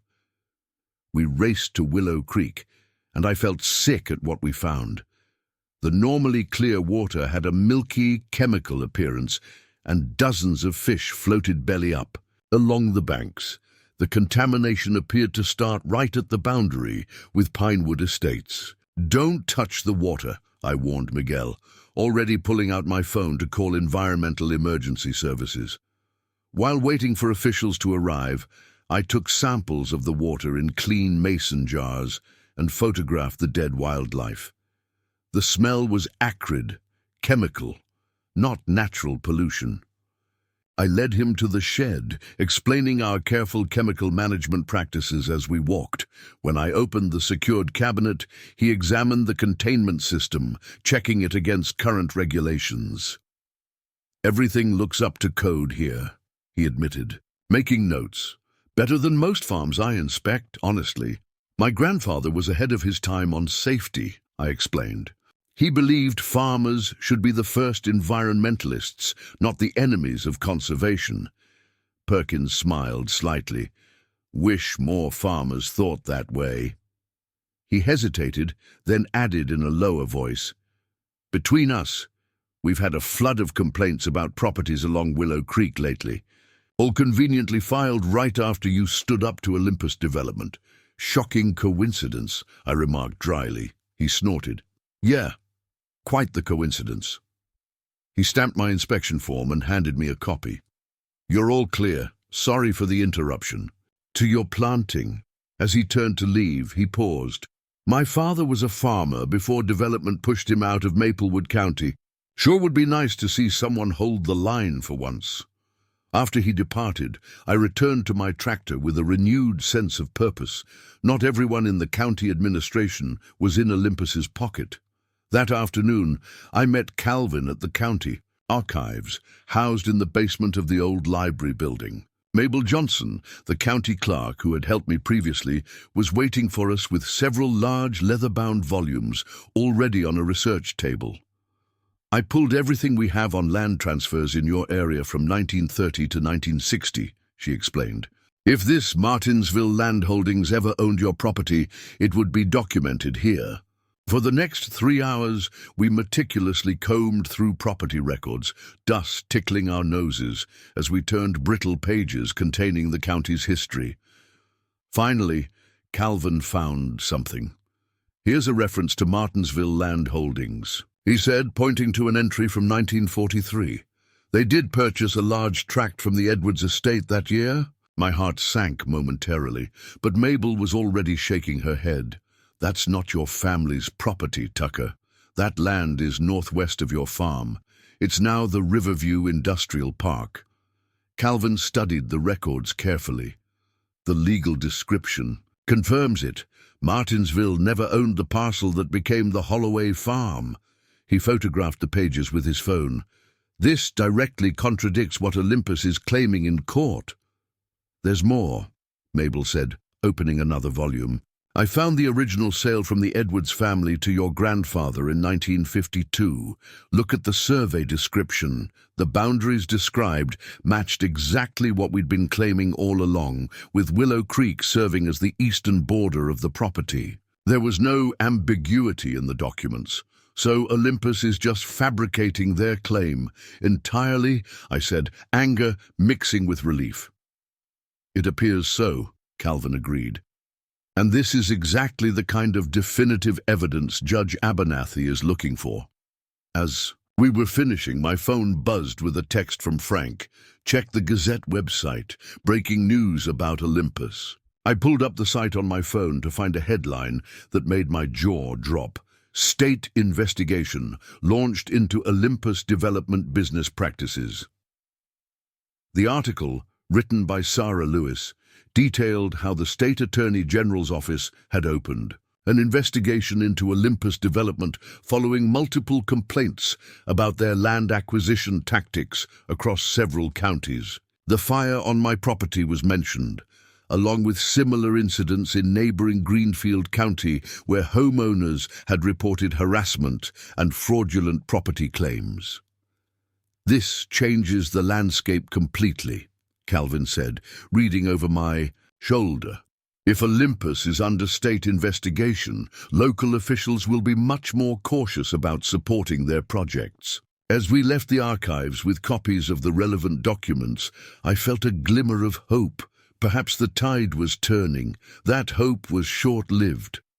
When I arrived home, I found Miguel waiting anxiously by my truck.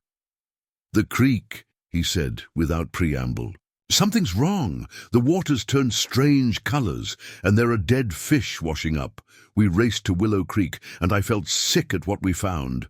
The normally clear water had a milky chemical appearance, and dozens of fish floated belly up along the banks.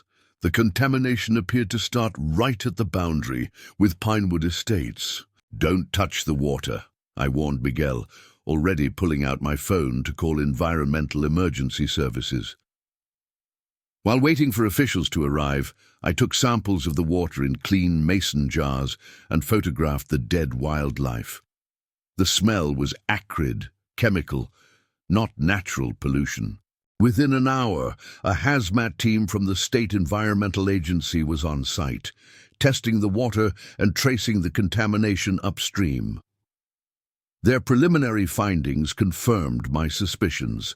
Someone had dumped industrial chemicals into the creek from the Pinewood Estates side of the property line. "This is a deliberate toxic release," the team leader informed me. "We found traces of chemicals typically used in industrial cleaning or manufacturing, not anything used in residential settings or agriculture." As the cleanup began, I stood on the bank of the creek that had watered my family's land for 70 years, watching as workers in protective suits collected dead wildlife and set up containment booms. "They poisoned the creek," I said to Miguel, my voice hollow with disbelief. "They couldn't get my land legally, so they're trying to destroy it instead." The attack felt deeply personal, an assault not just on my property, but on everything my family had built and preserved. The creek was the lifeblood of the farm and the valley beyond. Poisoning it was an act of environmental vandalism that affected everyone downstream. As darkness fell, the emergency lights from the hazmat operation cast eerie reflections on the contaminated water. I knew that tomorrow would bring another battle. Perhaps the most important one yet. This wasn't just about property lines anymore. It was about holding accountable those who would destroy natural resources for profit and revenge. Somewhere in Pinewood Estates, the Wellingtons were probably celebrating what they thought was a devastating blow to my resolve. They had no idea how wrong they were. Dawn found me back at the creek with state environmental officials and sheriff's deputies. The contamination had spread further downstream overnight, despite the containment efforts. Agricultural extension agents were now going door to door to warn farmers not to use the creek water for irrigation or livestock. Sheriff Patterson, a taciturn man I'd known since high school, looked grim as he surveyed the damage. "Environmental Crimes Unit is coming from the state capital," he informed me. "Should be here by noon. This is beyond our local capabilities." "Any leads on who did it?" I asked, though I had my suspicions. "Nothing concrete yet," he replied carefully, "but the chemical signature is unusual. Industrial-grade solvents and some compounds typically used in construction. Not something your average person would have access to." I nodded, watching as more dead fish surfaced in the contaminated water. "A development company would have access to those chemicals, wouldn't they?" The sheriff gave me a measured look. "I'm not jumping to conclusions, Tucker. But yes, they would." He lowered his voice.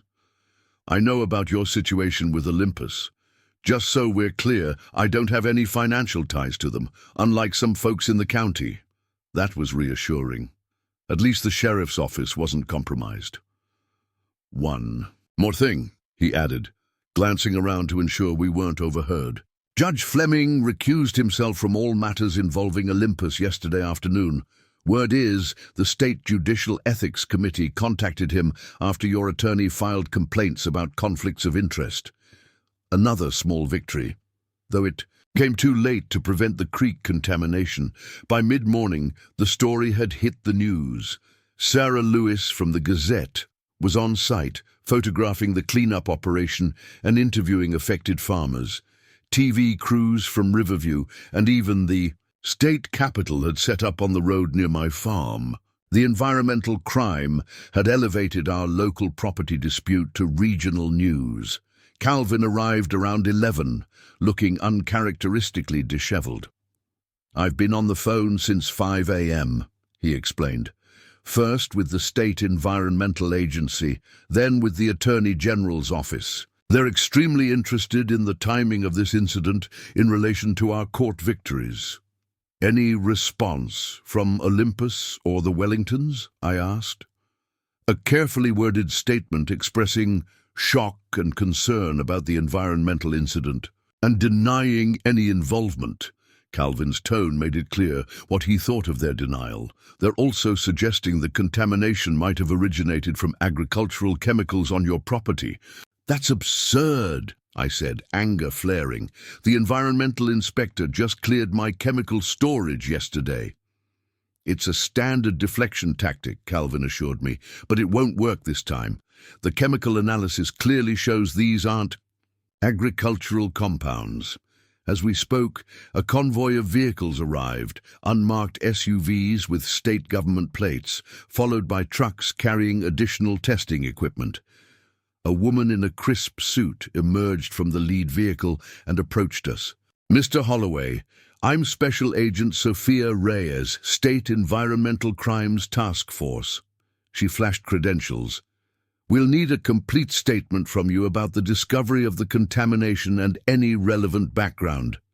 For the next hour, I detailed everything: the property dispute, the court hearings, the fire, and finally, finding the contaminated creek. Agent Reyes took meticulous notes, occasionally asking clarifying questions. This appears to be connected to your ongoing dispute with Olympus Development, she observed when I finished. We'll need to investigate both sides of the creek. Do you have any objections to our team accessing your property? None whatsoever, I assured her. My farm has nothing to hide. Her team spread out along the creek bank, collecting additional water and soil samples, photographing the dead wildlife, and mapping the extent of the contamination. Several agents crossed to the Pinewood estate side, where I noticed they were met with resistance by HOA security personnel. Agent Reyes made a call, and 30 minutes later, a judge's order was delivered electronically, granting the environmental team full access to Pinewood property along the creek. By late afternoon, the preliminary findings were disturbing. The agents had discovered a makeshift drainage pipe installed on the Pinewood side, concealed by rocks and vegetation, that emptied directly into the creek. Soil samples around the pipe showed high concentrations of the same chemicals found in the water. This was no accident, Agent Reyes concluded. Someone deliberately installed this pipe to discharge these chemicals. Based on the weathering of the pipe and surrounding disturbance, we estimate it was placed within the last 48 hours. As the investigation continued, members of the Willow Creek Protection Alliance arrived with supplies for the cleanup crews and support for affected farmers. Martin Torres and several other Pinewood residents came as well, horrified by what had been done in their community's name. The HOA emergency meeting about the special assessment makes sense now, Martin told me quietly. They needed funds quickly, not just for legal fees, but for this sabotage. As evening approached, Calvin pulled me aside with news from his contacts at the Attorney General's office. They're preparing search warrants for Olympus Development's offices and the Wellingtons' home. The Environmental Crimes Unit found communications on Dennis Blackwood's company phone, linking him directly to the chemical dumping. I felt a surge of vindication, but it was tempered by the sight of my poisoned creek. Will they be able to trace it all the way to the Wellingtons? That depends on how careful they were, Calvin replied. But corporate criminals often make mistakes when they're desperate. The state investigation into Olympus that was announced yesterday. Apparently, it was already underway for months, looking into similar tactics they've used in other counties. Around sunset, a familiar black Escalade pulled up to the police barrier at the edge of my property. Vanessa Wellington emerged, immaculately dressed despite the setting, and demanded to speak with the officials in charge. I watched from a distance as Agent Reyes intercepted her, their conversation clearly tense. Vanessa's normally composed facade cracked as she gestured angrily toward my farm. When Agent Reyes showed her something on a tablet, probably evidence from their investigation, Vanessa's expression shifted from anger to poorly concealed alarm. After a heated exchange, Vanessa retreated to her vehicle and left, driving faster than was prudent on the rural road. "What was that about?" I asked Agent Reyes when she returned to the command post. "Mrs. Wellington came to express concern about the environmental incident," she replied, with professional neutrality. "When I showed her the preliminary evidence of deliberate contamination from Pinewood property, she suggested it must have been rogue elements within the community acting without HOA approval." "You don't believe that?" Agent Reyes gave me a measured look. "Mr. Holloway, in my 15 years investigating environmental crimes, I've found that rogue elements are rarely responsible for precisely targeted attacks that align perfectly with corporate interests." She checked her watch. "The search warrants should be executed within the hour. We'll know more tomorrow." That night, I couldn't sleep. I sat on my grandfather's porch rocker, staring toward the creek I could no longer see in the darkness, but knew was suffering. The farm felt wounded in a way that transcended mere property damage. Around midnight, Miguel joined me, offering a cup of coffee. "My father always said water is the blood of the land," he observed quietly. "They tried to poison your land's blood." "And the blood of every farm downstream," I added. Miguel nodded solemnly. "The community will remember that. This isn't just your fight anymore." He was right. What had started as a property dispute had transformed into something larger, a stand against corporate disregard for rural communities and the environment. The Willow Creek watershed connected us all, and its poisoning had galvanized even those who had initially stayed neutral. As midnight passed, my phone buzzed with a news alert. The Riverview Gazette had published an online story. "Breaking: Olympus development offices raided by state authorities in connection with environmental crime investigation." A small measure of justice was beginning, but the creek still ran toxic, and the fight was far from over. Morning brought a flurry of new developments.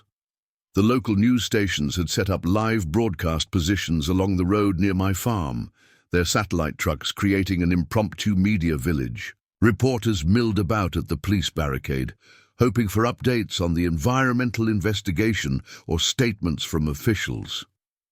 I was struggling to complete my morning chores amid the chaos when Calvin called.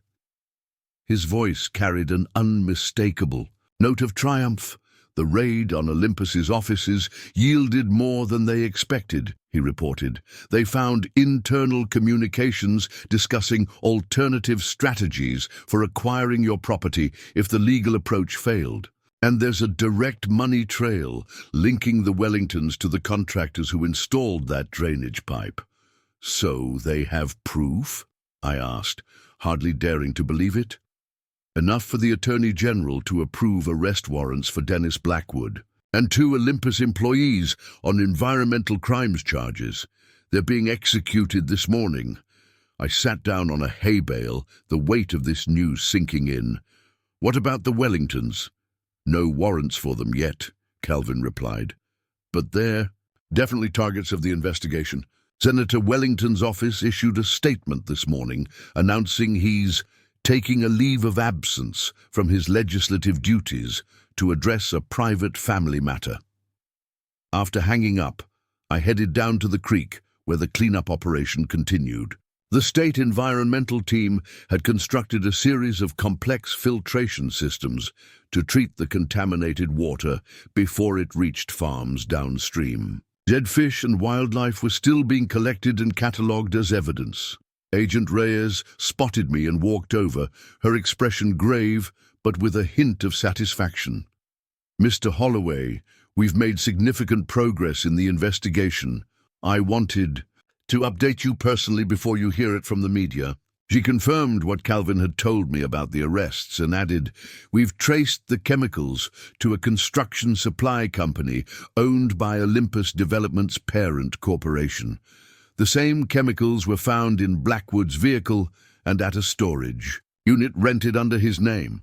"Will the creek recover?" I asked, watching workers in hazmat suits collecting water samples. "Eventually," she said. "The damage is substantial but not permanent. The type of chemicals used break down relatively quickly with proper treatment, but it will take months, possibly a year, for the ecosystem to fully recover." As we talked, a convoy of black SUVs approached. Agent Reyes excused herself to meet them. From the vehicles emerged several people in suits who had the unmistakable bearing of high-ranking officials. One man, distinguished with silver hair and carrying himself with authority, I recognized immediately as the State Attorney General, Robert Michaels. I kept my distance as they conducted what appeared to be an on-site briefing, but afterward, Agent Reyes beckoned me over for introductions. "Mr. Holloway, Attorney General Michaels wanted to meet you," she said. The Attorney General shook my hand firmly. "Mr. Holloway, I'm sorry we're meeting under these circumstances. This case has become a priority for my office. What happened here goes beyond a property dispute into criminal environmental destruction and possible public corruption." I expressed my gratitude for the state's intervention, and he nodded grimly. "Rural landowners are too often bulldozed by powerful interests," he said. "Sometimes literally. My family had a farm in Grant County before I went into law. I understand what's at stake here." After the officials departed, I was approached by Sarah Lewis from the Gazette. "Tucker, do you have a statement about the arrests?" I considered my words carefully, remembering Calvin's advice about not prejudicing the legal case. "I'm grateful to the state authorities for their swift response to the environmental crime that has affected not just my farm, but all the farms downstream that depend on Willow Creek. I trust the investigation will uncover the full truth about who was responsible." Sarah studied me thoughtfully. "This story has grown far beyond what I initially expected to cover. It's not just about your farm anymore. It's exposing patterns of how development companies operate throughout the state." "It was always bigger than my farm," I replied. "I just didn't realize how much bigger until now." By noon, the news of Blackwood's arrest was everywhere. Video footage showed him being escorted from Olympus Development's offices in handcuffs, his face a mask of barely contained rage. The two other arrested employees were lower-level staff who had apparently helped implement the creek contamination. Martin Torres called to report that Pinewood Estates was in chaos. "Vanessa Wellington has disappeared," he said. "Rumor is she left for their condo in Florida last night. The HOA board is in emergency meetings, and there's talk of suspending the special assessment since it might have funded criminal activity." "How are the residents taking it?" I asked. "Most are horrified," Martin replied. "Nobody moved here to be part of environmental crimes. The community Facebook group is full of people demanding answers and accountability." In the afternoon, I received an unexpected visitor. An elegant sedan pulled up to my farmhouse, and an elderly gentleman emerged, leaning heavily on a cane. As he approached, I recognized Harold Livingston, one of the wealthiest landowners in the county and a major philanthropist. "Mr. Holloway," he greeted me, his voice stronger than his frail appearance suggested. "I've been following your situation with considerable interest." I invited him inside, curious about this surprise visit. Harold Livingston rarely left his estate these days, and certainly not to visit modest family farms. "I'll be direct," he said, as we settled in my living room. "I've known the Wellington family for decades. James's father and I were business associates. What they've done here, or allowed to be done in their name, is disgraceful." I nodded, waiting for him to continue. "I sit on the board of Riverview Trust Bank, which holds the primary financing for Olympus Development's projects in this county, including Pinewood Estates." His eyes, sharp despite his age, met mine directly. "In light of recent events, the board has voted to review all outstanding loans to Olympus. Given the criminal investigations and environmental liabilities, we have concerns about the company's stability." I began to understand the significance of his visit. That would impact their ability to move forward with any expansion plans. "Indeed," he agreed. "Banks become quite conservative when borrowers face criminal charges. But I didn't come here just to share banking gossip." He leaned forward. "Your grandfather Joseph and I were acquainted, you know. Not friends exactly. We moved in different circles. But I always respected his integrity and stewardship of his land." This was news to me. Grandpa Joe had never mentioned knowing the county's most prominent businessman. "The Holloway farm represents something important," Harold continued. "Family agriculture has been the backbone of this county for generations. Before developers arrived, I'd like to help ensure it remains viable for generations to come." "That's very kind, Mr. Livingston, but—" He raised a hand to stop me. "I'm not offering charity, young man. I'm proposing a conservation easement on your eastern acreage, the land Olympus has been trying to seize.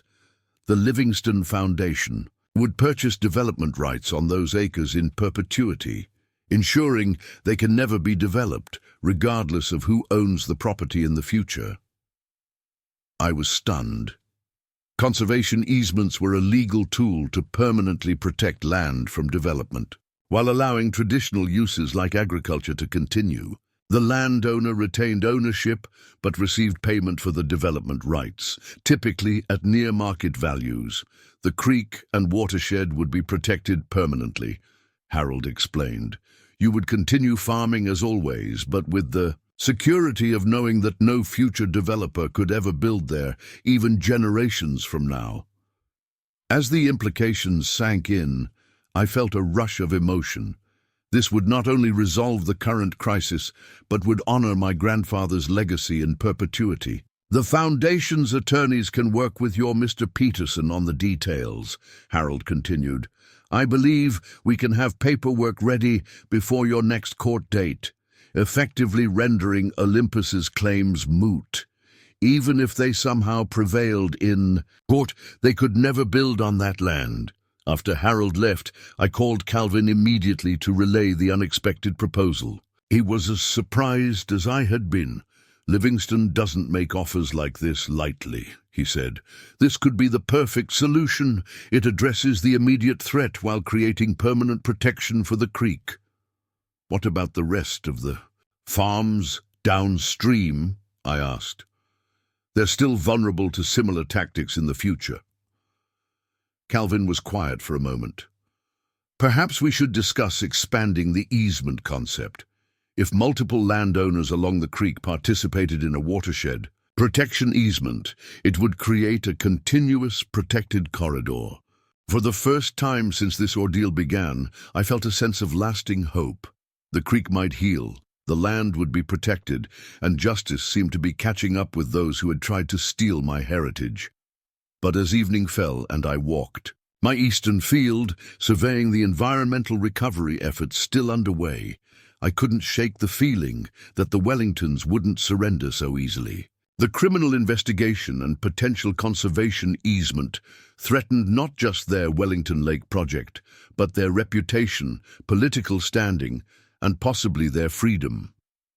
Desperate people were dangerous people, and I suspected the Wellingtons had one more card to play.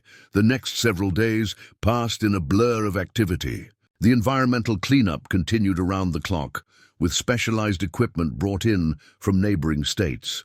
News coverage remained intense, with national outlets now picking up the story of rural resistance against corporate development and environmental crimes. Calvin and Harold Livingston's attorneys worked diligently on the conservation easement documentation. The proposal had evolved to include not just my eastern acreage, but a continuous protected corridor along Willow Creek spanning multiple properties. 15 landowners from the Willow Creek Protection Alliance had enthusiastically agreed to participate, after learning the Livingston Foundation would compensate them fairly for the development rights. On Thursday morning, Calvin called with news about the criminal investigation. The state grand jury has indicted Dennis Blackwood and the two Olympus employees on multiple felony counts of illegal dumping, environmental contamination, and conspiracy, he reported. But that's not all. They've also indicted James and Vanessa Wellington. My breath caught. Both of them? Yes. The evidence from Olympus's offices included text messages from Senator Wellington directing Blackwood to handle the creek situation by any means necessary, and they found a meeting calendar on Vanessa's computer showing a scheduled payment to the contractors who installed the drainage pipe. Have they been arrested? I asked. That's the problem, Calvin replied. They can't find them. After Vanessa fled to Florida, James apparently joined her. But when authorities went to their condo in Naples, the property manager said they had checked out 2 days ago. Their passports haven't been flagged at any airports, but the U.S. Marshals are involved now. The Wellingtons had become fugitives. It seemed almost surreal. A state senator and his socialite wife, prominent figures in community development, now running from criminal charges. Later that morning, I met with the independent surveyor who had completed his work on the property boundaries. His findings confirmed what we had known all along. The historical surveys and deed descriptions were accurate. The eastern boundary of the Holloway farm had always been Willow Creek, exactly as described in my grandfather's 1952 purchase documents. There's no ambiguity in the records, the surveyor explained, showing me his detailed report. The Olympus survey from 2005 appears to have been deliberately falsified by shifting boundary markers and misrepresenting geographical features. With the independent survey complete and the conservation easement documentation underway, our scheduled court date with Judge Abernathy was approaching.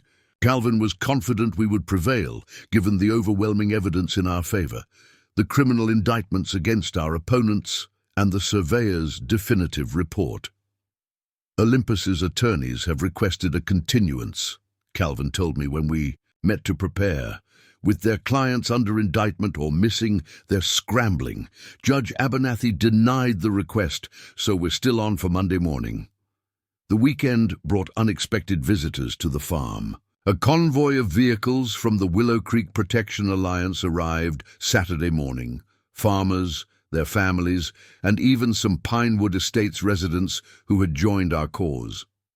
They came with tools, equipment, and a determination to help. With the ongoing cleanup efforts along the creek, Frank Donovan had organized the volunteer brigade. We can't just sit around waiting for the government to fix everything, he explained as people unloaded equipment. This creek belongs to all of us in a way.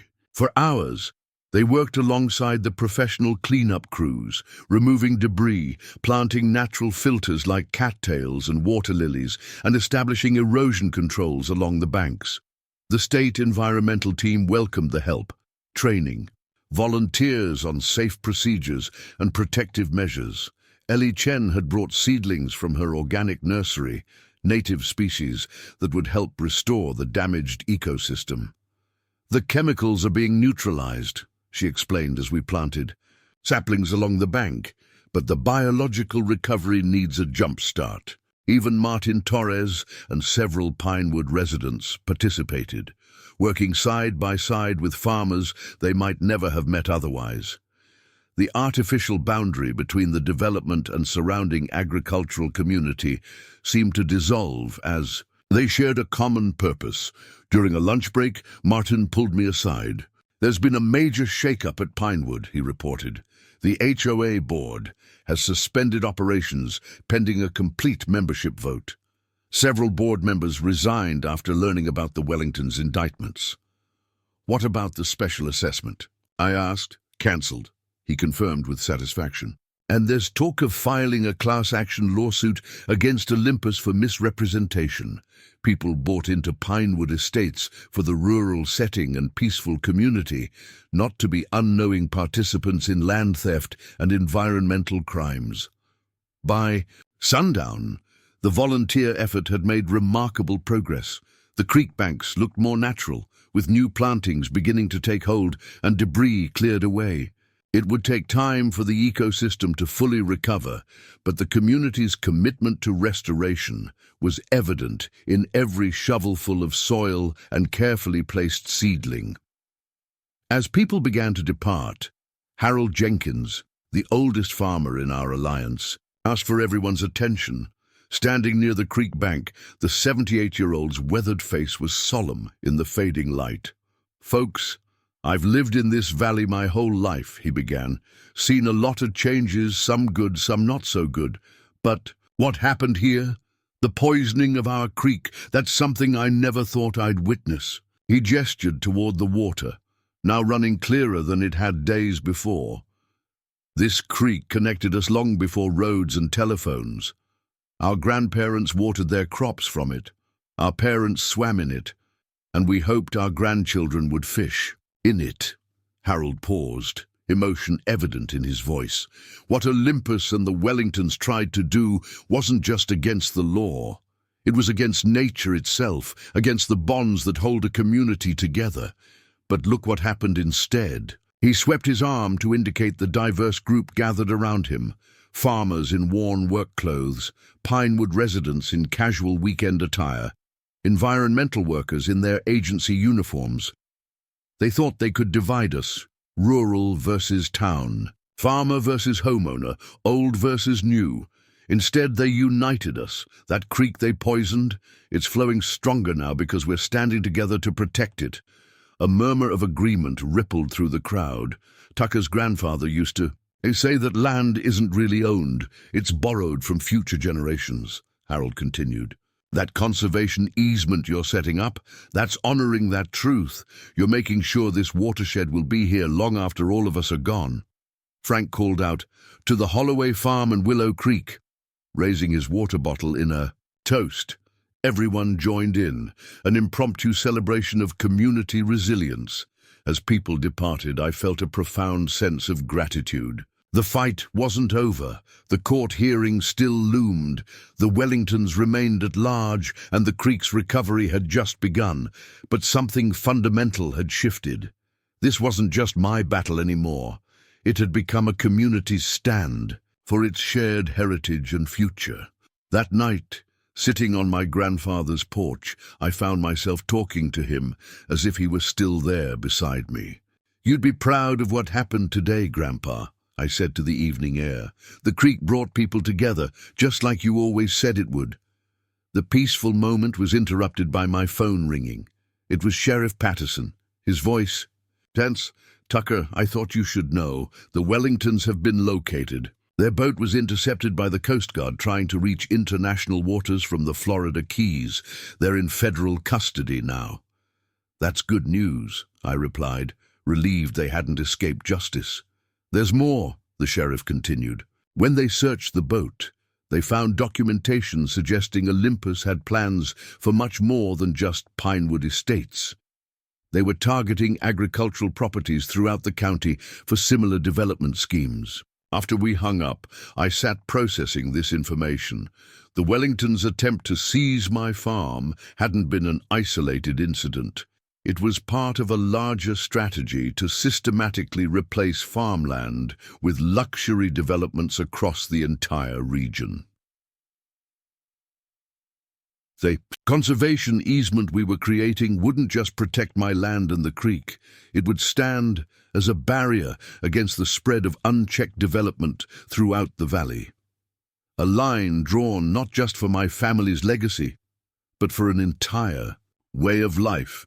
Monday morning arrived with a clarity in the air that seemed fitting for what would likely be the final court hearing in our property dispute. As I dressed in my rarely worn suit, I glanced at the photographs on my bedroom wall.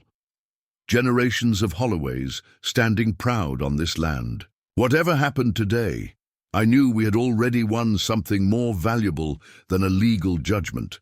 The courthouse was packed. News cameras lined the steps outside, and the gallery inside was filled with members of the Willow Creek Protection Alliance, Pinewood Estates residents who had joined our cause, and curious locals drawn by the sensational developments of the past week. Sarah Lewis from the Gazette nodded to me from her seat in the press section. Calvin met me in the lobby, immaculately dressed as always, but with a relaxed confidence I hadn't seen before. The Olympus legal team requested a private meeting before the hearing, he informed me. Marjorie Sloan is waiting in the conference room. What do they want? I asked, surprised that they'd continue fighting given everything that had happened. I have a pretty good idea, Calvin replied with a small smile. Let's find out. In the conference room, Marjorie Sloan sat alone at the table, her usual team of attorneys conspicuously absent. Her composed facade remained, but strain showed. Around her eyes, Mr. Peterson, Mr. Holloway, she greeted us without rising. Thank you for agreeing to this meeting. Calvin remained standing. We have 5 minutes before the hearing, Ms. Sloan. What can we do for you? She slid a document across the table. Olympus Development is withdrawing all claims to any portion of the Holloway property. This document formally acknowledges that the eastern boundary is and has always been Willow Creek, as described in the original 1952 deed. I exchanged glances with Calvin, who reviewed the document carefully. And what prompted this sudden recognition of reality? He asked. The parent company has terminated all involvement with the Wellington Lake project, she replied stiffly. In light of the criminal indictments and other developments, Olympus is restructuring its regional operations. Other developments meaning the Wellingtons attempting to flee the country, Calvin suggested. She ignored the comment. Additionally, we're prepared to pay substantial damages for the environmental remediation of Willow Creek and compensatory damages to Mr. Holloway for the harassment and fraudulent claims against his property. Calvin raised an eyebrow. How substantial? $2 million, she stated, contingent upon a confidentiality agreement regarding the settlement terms. I almost choked at the figure, but Calvin remained impressively unfazed. $3 million, he counted. $1 million directly to Mr. Holloway for the harassment, fraudulent claims, and attempted land theft. The remaining $2 million to establish a Willow Creek Watershed Foundation that will fund ongoing conservation efforts along the entire creek system. Sloan's expression tightened. That's beyond my authorization. Then get authorization. Calvin replied simply, your clients poisoned a watershed that serves dozens of farms. They started a fire on my client's property. They falsified surveys and committed perjury in court. $3 million is a bargain compared to what a jury would award. She stared at him for a long moment, then abruptly pulled out her phone and stepped into the corner of the room. After a tense conversation conducted in hushed tones, she returned to the table. $3 million. With the foundation provision has been approved. I'll have the revised agreement sent to your office this afternoon. She gathered her materials. Olympus will not be appearing at today's hearing. We'll submit our withdrawal of claims directly to Judge Abernathy. After she left, I turned to Calvin in disbelief. Did that just happen? He smiled, tucking the withdrawal document into his briefcase. Olympus is cutting their losses, with the Wellingtons facing criminal charges and the evidence of corporate conspiracy exposed. Their legal position was untenable. Better to settle now than face a much larger judgment later, not to mention the ongoing public relations disaster. The hearing itself was anticlimactic. Judge Abernathy formally acknowledged Olympus's withdrawal of all claims, reviewed the independent surveyor's report confirming the historical boundaries, and entered a judgment affirming my full ownership of the property as described in the original deed. Furthermore, she added, given the evidence of fraudulent documentation and false statements presented to this court by the defendants, I am referring this matter to the State Bar Association for review of potential ethics violations by the attorneys involved. She looked directly at me. Mr. Holloway, the court apologizes for the ordeal you've been subjected to. Your perseverance in defending your rightful property is commendable. With a tap of her gavel, 3 months of legal battles ended. The courtroom erupted in cheers from the Alliance members and supporters in the gallery. As we exited the courtroom, I was mobbed by well-wishers, reporters shouting questions, and farmers slapping me on the back in congratulation. Through the crowd, I spotted Harold Livingston, watching from a quiet corner, leaning on his cane. When our eyes met, he gave me a small, dignified nod of approval. Outside on the courthouse steps, Calvin fielded most of the media questions, explaining that the conservation easement would proceed as planned, creating a protected corridor along Willow Creek that would permanently preserve the watershed for agricultural use. When a reporter asked about the Wellingtons, he replied diplomatically, "The criminal proceedings are separate from our civil case. Mr. Holloway's focus has always been on protecting his family's legacy and the natural resources that benefit the entire community." Several farmers spoke about the importance of the newly established Willow Creek Watershed Foundation, with Frank Donovan enthusiastically describing plans for educational programs about water conservation and sustainable agriculture. The celebration continued that evening at my farm, where the Alliance members gathered for an impromptu potluck. Tables were set up in the yard, laden with home-cooked food and local produce. Children played tag around the barn, while their parents discussed plans for the Watershed Foundation. Martin Torres and several Pinewood residents joined the festivities, bringing news that the HOA was being completely restructured, with new leadership committed to better relations with neighboring farms. "The Wellington Lake project is officially dead," Martin reported cheerfully. "The new board is talking about creating walking trails that connect to farm properties instead, with your permission, of course. Some residents are even interested in community garden plots, if any farmers would be willing to lease small parcels." As sunset painted the sky in brilliant oranges and reds, Miguel called for everyone's attention. He stood on the back porch, holding up a glass. "To Tucker Holloway," he proclaimed, "who stood his ground when most would have given up." Cheers erupted from the gathered crowd. "And to Joseph Holloway," added Harold Jenkins, raising his glass toward the old family photos displayed on a table, "whose legacy lives on in this land and in his grandson's determination." "To Willow Creek," Frank contributed. "May it run clean and strong for generations to come." As glasses were raised all around, I found myself thinking of my grandfather's favorite saying, "Land isn't just soil, it's stories, memories, and promises to those who'll come after us."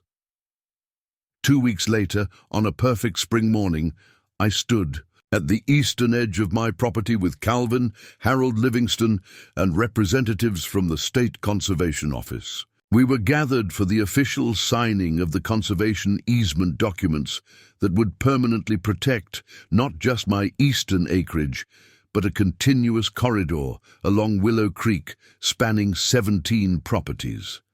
The creek, already showing signs of recovery, sparkled in the morning sun, New growth was emerging along the banks where the Alliance volunteers had planted native species.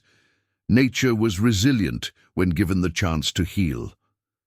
As I signed the final document, I thought about how differently this could have ended. If I had given in to the early intimidation tactics, if Calvin hadn't investigated the connections between Olympus and Judge Fleming, if the community hadn't rallied together, the creek might now be dammed, my fields flooded for a luxury lake, bearing the Wellington name. Instead, this land would remain agricultural forever, its watershed protected for future generations of farmers. The Willow Creek Watershed Foundation, funded by the Olympus settlement, would ensure ongoing conservation efforts and educational programs about the vital importance of water resources to rural communities. Harold Livingston, who had remained mostly silent during the proceedings, finally spoke as the conservation officials departed. "Your grandfather would be proud," he said simply. "Not many people stand their ground anymore. Too many sell out to the highest bidder without considering what's truly valuable."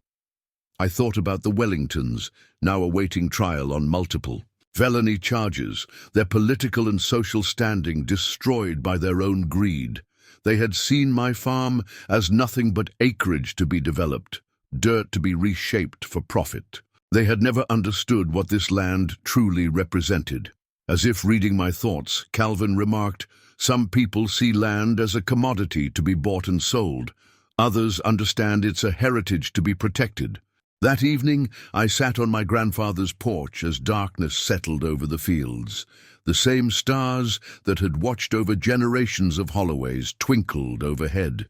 From the creek came the chorus of frogs and insects, sounds that had nearly been silenced by chemicals, but were now returning, nature reclaiming its voice. I thought about the long line of Holloways who had worked this soil, from my grandfather returning from Korea with dreams of building a farm, to my father teaching me to drive a tractor, to my own stubborn stand against corporate greed. The land connected us across time, holding our stories in its very soil. "We did it, Grandpa," I whispered to the night air. "The farm is safe. The creek will run free. Your legacy continues." Somewhere in the distance, an owl called. The breeze rustled through the newly planted saplings along the creek bank, and Willow Creek flowed on as it had for centuries before any of us arrived, and as it would for centuries after we were gone. A silver thread connecting past and present and future in its endless journey through the land we had fought to protect. Up next, you've got two more standout stories right on your screen. If this one hit the mark, you won't want to pass these up. Just click and check them out.